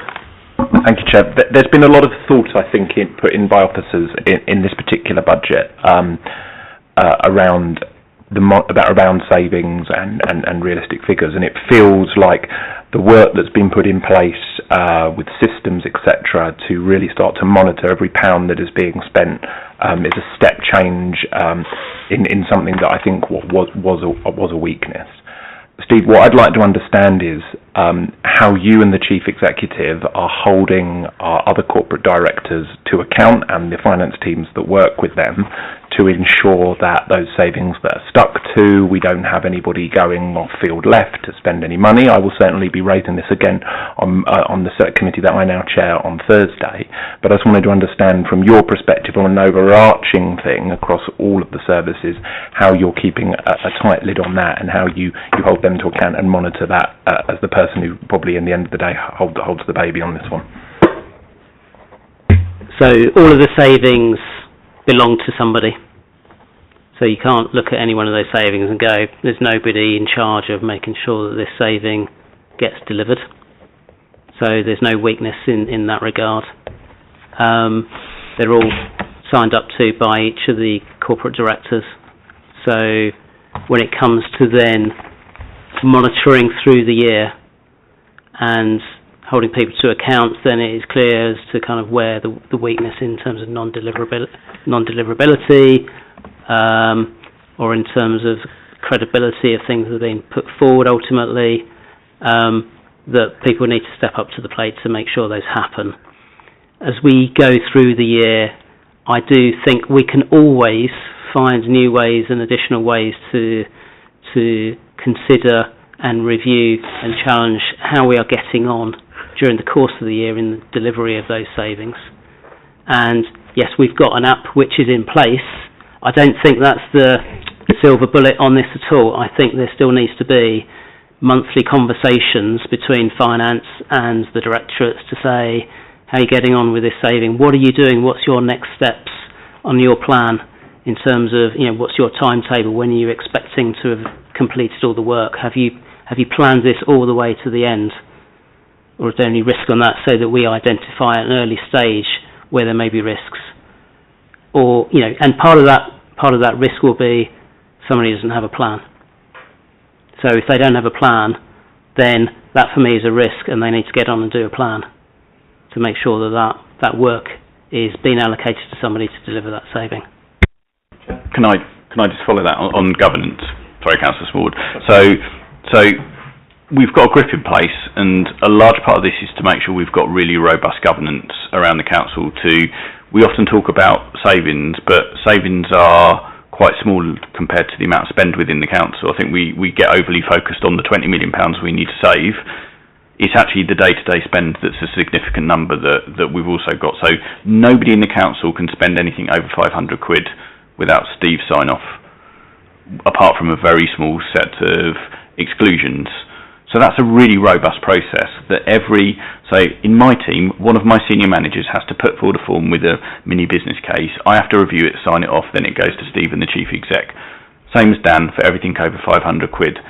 That is robust governance. For all the savings, so Chris is my business partner, he reviews it to one of my managers, and that looks at the entire spend in one of my areas, all the savings in my area. Each one of my senior managers has to submit by the app their progress on the savings on a monthly basis, which is signed off by me, which goes to Steve and Chris, who scrutinise me, and then it's scrutinised at corporate management team. So we have really, really robust governance, both looking at our savings and both looking at our overall spend that is done on a monthly basis. We have auditable data. So why is the benefit of an app is it's all auditable.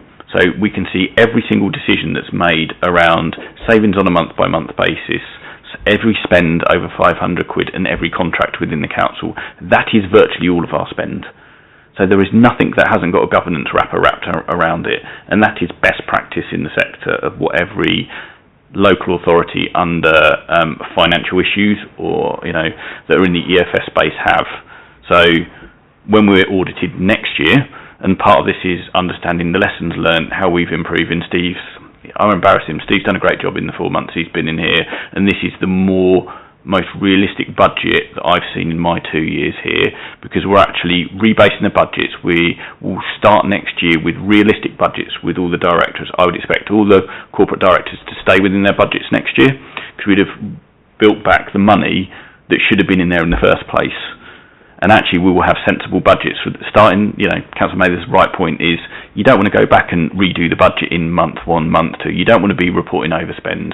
We should be sticking within our budgets. We should be delivering the savings next year. That's because we've done a massive spring clean of our budget. That's because we've set it in a realistic, and that's back to we've got better data, better information, more robust financial controls, and a better finance team now to be able to do that. So I think we're in the strongest position we can't look back and go, we've learnt the lessons of the past, and we're starting next year with a better space around our budget and massively robust governance to control all of our spend. So I'm confident as a corporate director. I get scrutinised on a monthly basis, and every single 500 quid I spend gets scrutinised. I couldn't really be scrutinised anymore on the spend in my area, so I feel really confident that we're spending things in the right way and we've got that robust scrutiny. All right, Councillor Farley, then Councillor Smallwood. Thank you, Chair. I'm just curious, the amenity site in West Drayton, is it at risk of being closed at any time in the near future or in the coming years? There's no plans to close it. Thank you. Councillor Smallwood. Just following on from that last point, at a corporate director level, I would expect this to have a relative handle on this, given the seniority. But I don't know about you, but at work, sometimes when I get an email from either the IT department or the finance department, I think, oh God, what's going to be in this? And partly that is because I'm not an IT person and I'm not a finance person, right? And I'm not going to try and sit around this table and pretend that I am. That would be disingenuous. What support are we giving at a director level to make sure that people have the right training, especially on I'm less worried about IT, not that it's not important, but you can talk about that on another level, to be able to ensure that they have the right skills to be able to stick to budgets, to draw budgets up, to be able to hold them for accountability, etc., and be able to train the people further down the ladder, so that everybody is constantly thinking in the same way. Really, really good question. I think, so actually in the growth figures, we've put a significant growth number in for learning and development across the council. So I've done quite a big piece of analysis working with corporate directors, working with colleagues in my team to understand the kind of the learning requirements. And some of those are IT. We do that okay at the moment. We've put some finance training in already this year. We won't talk about Oracle, but some of that is based around financial training in advance of doing more detailed Oracle training. There are more skills that are required for managers to be able to better manage. More procurement training. Actually, the largest spend in the council is through our contracts, not our staff, as people may think. So actually, how do we better contract manage? How do we stick within the Procurement Act, which has made some changes into how we buy goods and services throughout the council? So we've looked at all those different areas. I've said it openly before, I think we've cut learning and development as an organisation over the last period too much, and we haven't invested. Again, we're really low cost, but we're so low cost, we don't invest enough in learning and development as a council. So I think through our experience in Oracle, we recognise the lessons learnt from we haven't put enough resources and enough around learning and development, around budget management, into how do you do the budget management on Oracle. So we've put some money in to invest in that. Again, a lot's been invested in systems, but actually systems are completely pointless unless you get people to use them in the best way. So what we've done is we've made some significant investments in systems things. We haven't backed it off with the right investment from a learning and development point of view. So we've now started to do some of that work over the last 6 months. We've got a significant growth bidding to do a lot more in that space, and in the end that will make our officers and managers more skilled. It will also deliver more productivity, because we also need to look at our staff as well. You want happy staff, you want staff that aren't burnt out. Looking at the staff metrics, we want to reduce our sickness levels. We have quite high cases of people working too many hours because they're too stretched. So it's not always about savings, because we're not always there to try and cut members of staff. we're trying to make them more productive, so they're not working 10-hour days, they're working sensible days, they're using their systems more wisely to make sure they're focused on higher value activity and not moving documents around, not fiddling with Excel tables all the time. So that's why we've automated a lot of data to take away, because actually we've got a set of very highly skilled professionals across the council that we need to get the best out of them, and by giving them the learning and development, they'll be able to use their skills more effectively. So we've absolutely built in that learning and development culture, but it takes a little bit of time to ramp up and to get better and better at what we do in that space. But that we need to invest in people. People are our biggest asset in this council, because if you have great people, they're delivering great services to our residents, and that's where we want to do more investment in. But a really good question is something that I'm really passionate about, that we get better at as a council. All right, thank you. All right, I think that, as I said at the beginning, that to a large extent we've wrapped up 5 and 6 together. I don't know if there's anything specific that the officers want to draw to our attention under agenda item 6, budget and spending report, because it is for us to note. But if there's anything in addition to what we've discussed in 5, then please say so. But if not, I think we'll take it that we've kind of wrapped pretty much everything else up in that. Councillor Barney. Thank you, Chair. I've sort of held off on the budget monitoring for the moment, but I am pleased to see some changes, or I might have made some comments on the way this has been presented in a different select committee. So I'm pleased to see that there have been some changes that have taken place, but there's still, given that these are public documents, and the average resident should be able to read these and understand them, and Councillor Smallwood has mentioned that in passing as well. I'm still concerned about the language in some of these phrases, because these two can confuse the average reader. I'm also curious as to why this is October. I know this October was presented in December, but given that the Cabinet meeting was so late in December, why November information wasn't available up as that for Cabinet to see in December. And also the content, the drivers for the adverse figures, we have the what but not the why in most cases. The place director, yes, that does have the why, but we're hiring more agency staff, so if they're more expensive, why aren't we filling vacancies in finance? Why is there a shortfall in planned savings within the resident hub in human resources? Also corporate services, it talks about the commentary on page 18, final paragraph, talks about saving from not filling vacant posts with the so-called managed vacancy factor, yet the costs in the table remain adverse despite capitalisation of 2.8. So the question with that is, why are we continuing with an approach if it's costing more money? Why are we filling these vacancies? So we've got a policy that seems to be contradictory to what we're trying to achieve in savings, if that makes sense. Thank you. Sorry, sorry, can you just succinctly wrap up the question in that? Sorry. Yes, so in that case, I'm looking for the why. So we've got the what. What are the drivers for adverse figures? What are the reasons behind? What's the why to why these things are not materialising? Certainly that's something, for future reports we can bear that in mind in terms of assessing, are we really explaining why we are overspending rather than there is an overspend in this area because we are spending on this. We can certainly look at that. We can look at the language that we use. It would be useful to know where the language is less transparent.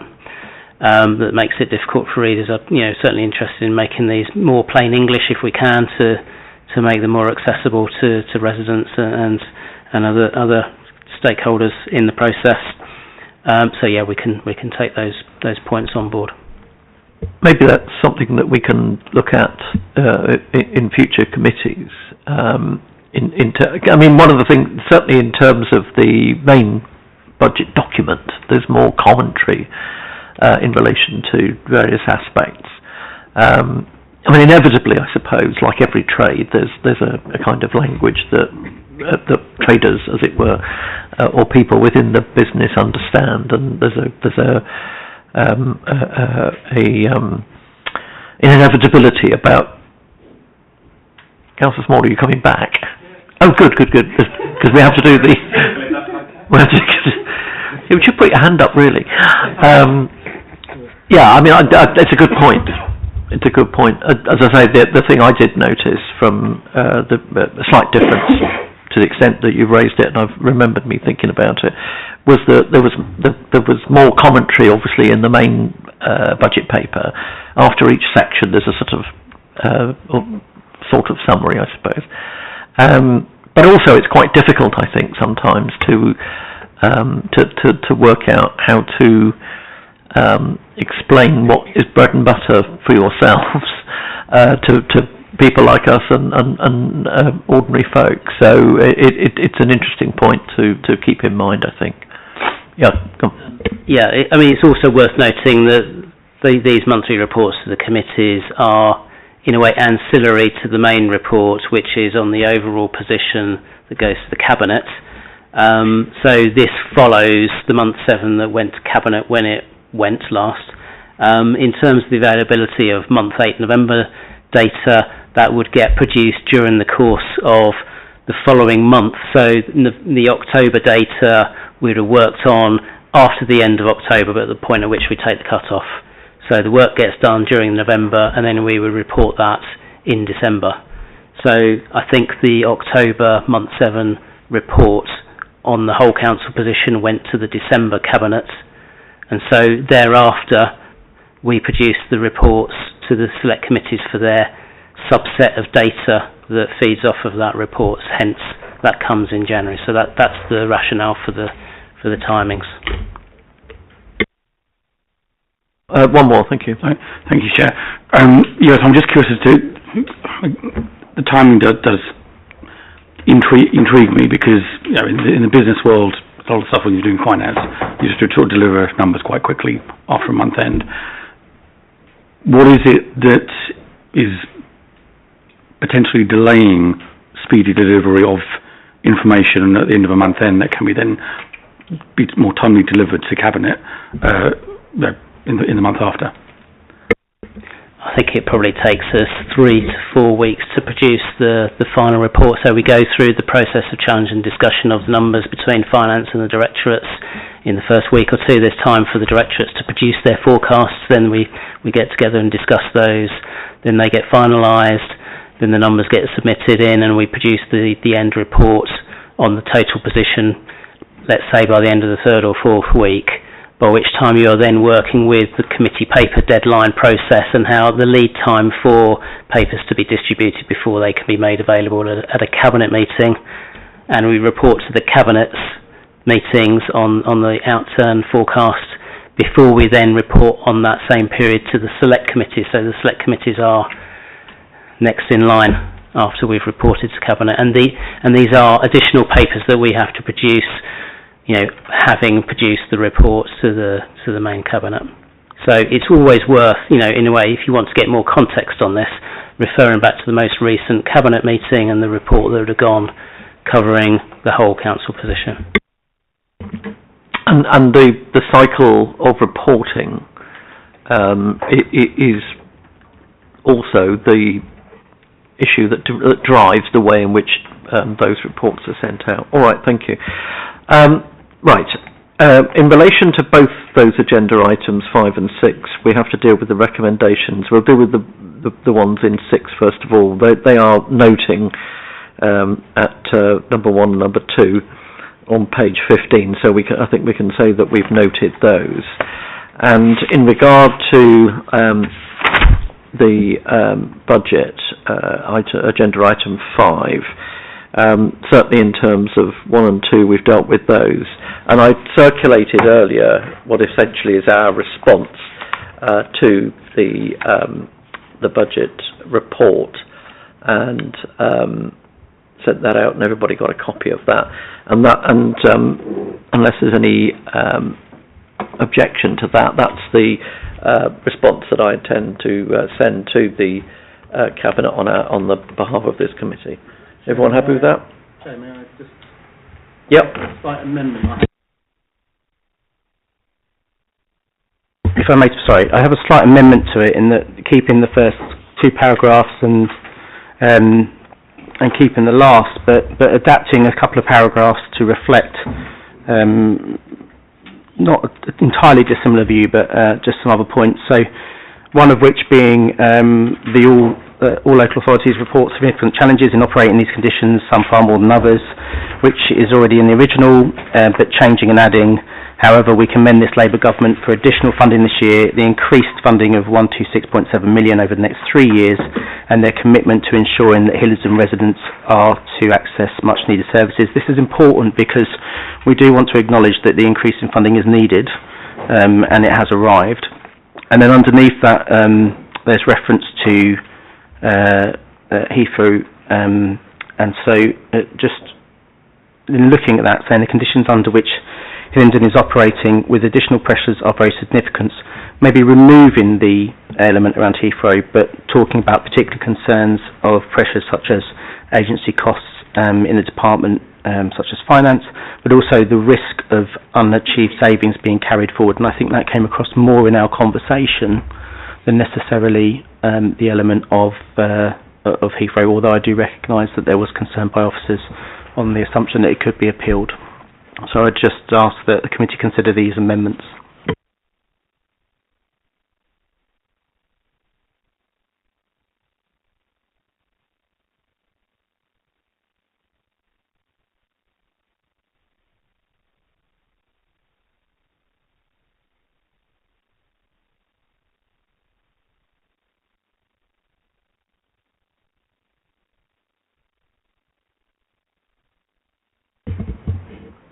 Okay, thank you.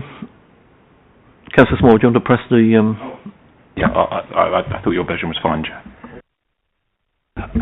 Yeah, I don't like the removal of the Heathrow piece. I think that fits quite nicely in terms of what officers were saying around forecasting problems that may come at us in the future. And I think fundamentally also Heathrow is the reason why we are disproportionately impact more than other boroughs. Yeah.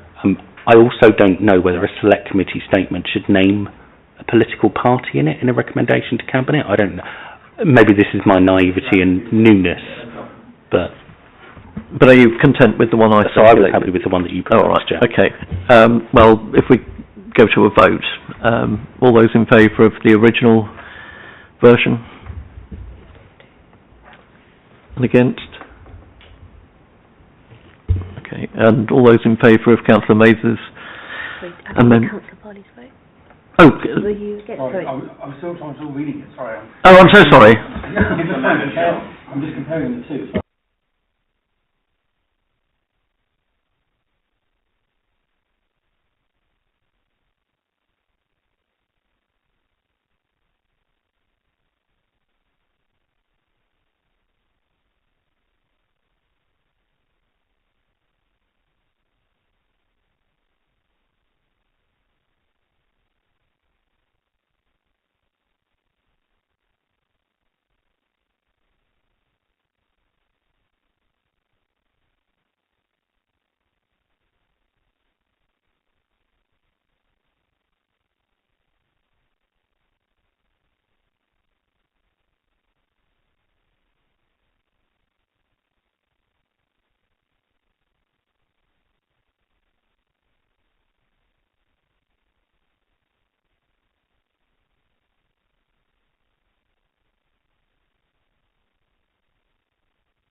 Probably, as we do in council, I probably ought to have asked about the amendment first. So all those in favour of the amendment? Amendment, yeah. If I may, Chair, because I wanted to give some commentary feedback first. I think Heathrow should be kept in because it is important and officers have done it. I have no particular issue with acknowledging additional funding either. Whether there's any way, I mean, I take the point that's been made about political parties, whether there's any way of combining the two, or whether there's any scope for, in other committees I've been on, things like this where there's commentary feedback usually is taken offline rather than being necessarily presented in advance. So whether or not there's any scope for having a look at this offline and agreeing it outside of the meeting, I don't know, but that has usually been the case before.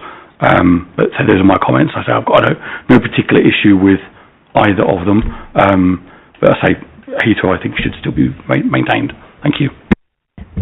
All right. Well, for the purposes of the fact that we've got an amendment and we've got an original, I'll take a vote on both. So thank you for those comments. They're very welcome and helpful, but I will do it this way. So all those in favour of the amendment from Councillor Mathers? All right, thank you. That's 3. All those against the amendment? 3, plus my casting vote. All those in favour, well, so that takes us back to the original. All those in favour of the original document to go to Cabinet? Yeah. All those in favour of the original? That's 3 plus my casting vote, so we'll send the original. So you might have... Just. No, I think it was 4. I've been putting.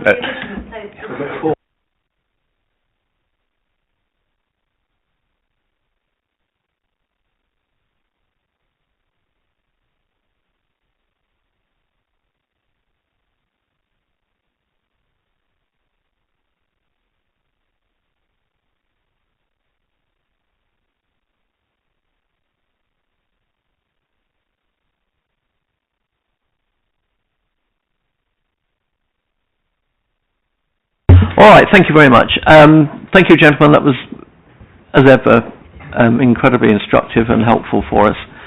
And if I may, I would like to echo Matthew's comments that we seem to be in a much better position now than we have been for some little while. And that's due in no little part to Steve and his efforts. So thank you, but thank you all for all of your contributions. And we look forward to dealing with various issues as we go forward with this committee throughout the year. All right, thank you. So that's items 5 and 6 dealt with. Where are we now? 7, well, we've already to a degree talked about that 6-month performance monitoring report. Is there anything particular that anybody wants to raise as far as that's concerned? Yeah. Thank you, Chair. It was, and it may not be for you because I think it's more for the children's families and education, maybe that select committee, but it's just the consistency of the peer set that we benchmark ourselves against when it comes to different metrics. So we start off with, you've got the children's families education, you've got highways, you've got adult social care. We look at the kind of long histogram of all of the London boroughs together, and then for sort of more specific niche measures, we go into a benchmark against different boroughs. And it's sort of, I just would like confidence that there is a reason why we don't consistently show the same amount of boroughs, rather than we're just showing the boroughs that make something look good. So, you know, with resident services, say we've got London boroughs, but we've probably only got about half of them. When we get onto children, families and education, we bring in the likes of Slough, Coventry, Peterborough, but again, not in all of the tables, only in some, and it was just, I'm sure there is a logical reason to that, but it would just be helpful maybe with the next monthly report to kind of understand why are we benchmarking ourselves against these local authorities, and why do those local authorities vary depending on what directorate and what metric we're looking at. Good question. I will make sure at each of the, because it's going to the budget and the 6-monthly performance report is going to all the select committees, I will make sure that that explanation for that individual group is there for each of the select committees, and we'll make sure it's up front. So the performance report is every 6 months, So we've moved to something a bit more visual and a bit more easy to understand around benchmarking, rather than just showing relative performance. Is it going up? Is it going down? Etc. Etc. So it gives more of a context. And we use different benchmarking groups, different services. But yes, it's a really good point. I will make that clearer to explain. Much like the budget report is, sometimes as officers we assume a little bit too much about people understand, and we need to do a little bit better at explaining in plain English. I give the example in the budget of MVF. The managed vacancy factor is difficult to understand when you're an officer, let alone a member of the public, about how it's constructed within a budget. So we need to do a little bit better at making it plain English and easy to understand. But I'll pick up the benchmarking point at each of the select committees. Thank you. I mean, even if it's just like a little annotation at the bottom. I mean, page 60, I think, is the one that stood out for me more, where we're looking at children's social care, and Hillingdon is kind of at the bottom of the list in the way it's been ordered, but then we've added in Peterborough, Slough, Southampton and Reading to kind of go below, and I'm just like, if we're not using them in other metrics, if we just found them because they're worse than us, and it makes us look a bit better. I'm sure that isn't the case, like maybe around transparency and accessibility of data, but it would just be, just to clarify. If I knew I was that clever. No, we use benchmarking clubs for the different services, so they're generally done on a comparative basis of where they're similar in terms of services, but I will make that much clearer. It's a very good point, and my omission, so I'm guilty on that one, is I'll make it clear about why we use that group and what's the rationale behind it, and make it really clear for people to understand. All right, thank you very much. That's a good point, as you say. Okay, so if everyone's happy with any issues they want to raise as far as item 7 is concerned, 8 is the forward plan, which, again, we acknowledge. Councillor Farley. Thank you, Chair. It has been mentioned before about low expenditure council, but I think low expenditure doesn't necessarily mean, or doesn't necessarily equate to quality of service. The pack that's presented, it does. The exercise does talk about this, but it's not the same under each area. So, I mean, taking highways for example, what we've got here is just cost numbers. What would have been helpful, I think, would be to have something that shows how this is converted into efficiency measures, such as how many roads have been dealt with that money, something of that nature. Otherwise, we've just got a list of numbers here that don't. We give a story here. It doesn't really tell us much at all, in my opinion. I would have hoped that was something that could be added potentially. I don't know, but that was something I would want to see as a resident. Is how efficiently is money being spent? I suppose what you're saying is a sort of adding detail to the figures, or effective detail, as it were, to the figures. So what do they? The question: what do they mean in terms of practical outcome? Maybe would be something would be quite interesting. Yeah, something to note anyway. So I'm happy to take on board that comment. It's worth noting that the previous annual performance report gave a significant amount of detail on the outputs and how well we were doing in terms of service provision. This report more relatively looks at our cost benchmarking as well as our performance, and obviously as a local authority in terms of outcomes we have statutory measures for, and that's clearly given on. For adult social care we're assessed by the Care Quality Commission, so we're rated as good. In children's we're rated as outstanding by Ofsted, so we have all these measures that pick up how well we're doing in terms of those services. I understand your point, and hopefully we've put in some satisfaction measures to show how well we're performing in terms of what our resident feedback on those services are. We've done a lot less on the specific outputs and what do they mean from a tangible perspective for residents, because it was the feedback we had from the last performance report, it was too long, it was too detailed. So we've tried to condense it to be more pointed and more relative on benchmarking, rather than just Hillingdon in terms of what Hillingdon's doing against what Hillingdon's doing. Is it getting better? Is it getting worse? So what we do at the end of the year is we'll do a combination of those two things. We'll look at both the benchmarking and the outputs, as in what have we achieved, and combine those two together. So we are trying to, I've come to the council, I've tried to put a greater focus on performance, benchmarking, transparency in terms of the data we're providing both to residents and members, but we're trying some different things at the moment to see what lands best actually with members and members of the public to give a real insight into how well we're doing as a council. But I do appreciate the feedback, and I'll take that on board when we produce the annual report.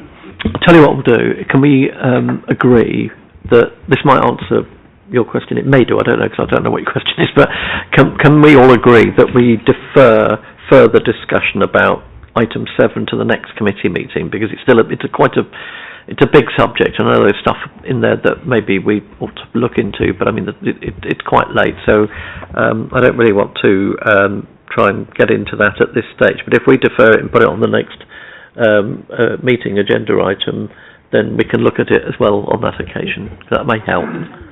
Sorry? It's going to full council in January. Oh, is it?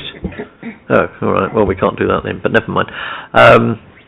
But we can still review some of the issues around it and have a look at it at our next meeting, even if it is going to the council in January, I guess. Any comments? Yeah. Oh, that's a good point. Yeah, we could have any comments offline that we can put to full council. So yeah, we could do that as well. All right. Was there anything else that you wanted to ask? Matthew, just one question. I just wanted to ask, because there's a lot of I just wanted to know if we are actually in our performance reviews looking internally in terms of what we've done previously to what we're doing now, and then kind of looking at that performance review. Because when I read the annual one, it was all against other boroughs really, and then the CQC kind of stuff coming in or whatever, the reporting coming in.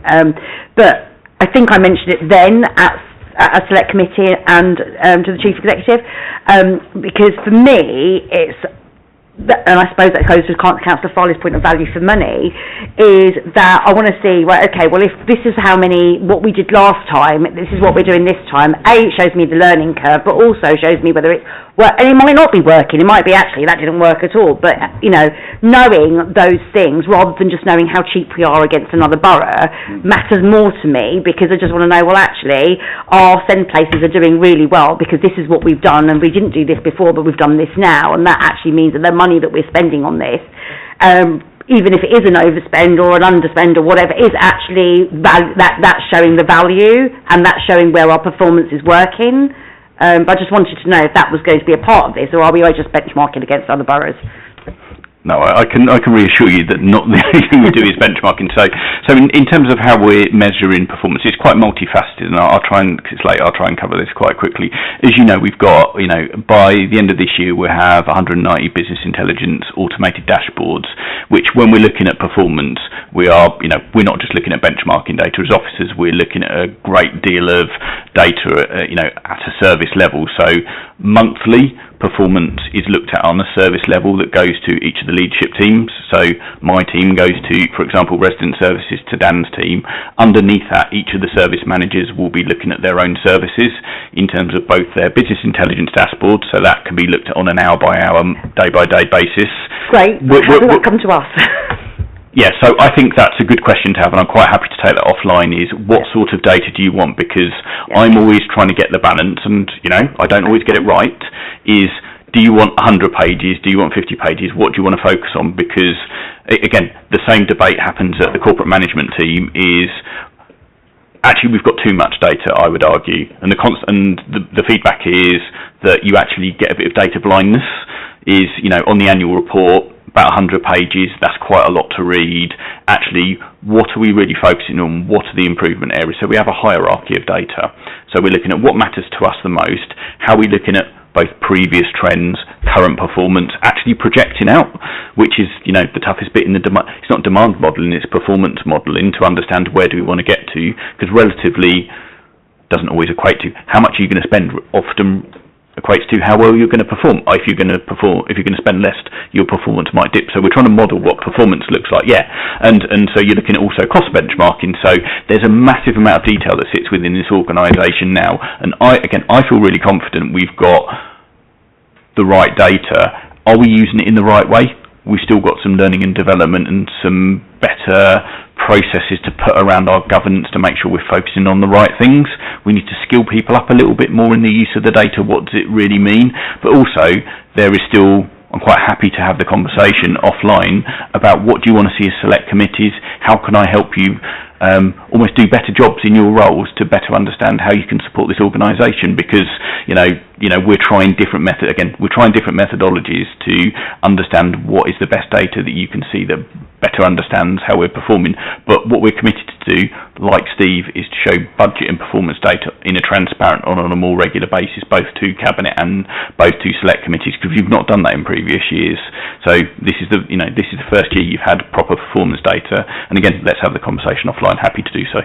What we can do is we can give any final comments in relation to this item and say that it should be delegated to Democratic Services, to Anisha really, in conjunction with myself and the lead for the Labour lead. So if you tell me who you want me to consult with, okay.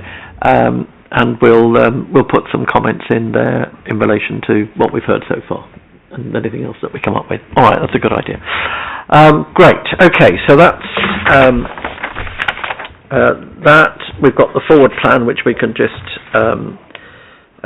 note and acknowledge, and then finally the work programme, which you will see set out there at item 9. Councillor Smallwood. It was just an observation. I thought it was incredibly interesting that the Select Committee was off to a mortuary the week before the election. Well, possibly, yeah. I just wondered whether that should be pushed, slightly tongue-in-cheek, because everybody's got it now, wake up everyone. But on a serious note, whether that should be pushed either earlier prior to it. But I think not doing those things in Purda is probably a good idea, and I expect the Head of Democratic Services would, if he was here, would agree with me. He is always here in spirit, if not in body. Yes, and we had a very successful... Probably not good to say after you said mention mortuary. And we had a very successful meeting, review, look at, guided tour of the new leisure centre, which was absolutely superb. So we all know how to get ourselves fit and healthy. All right, with those final comments, I will close the meeting. Thank you.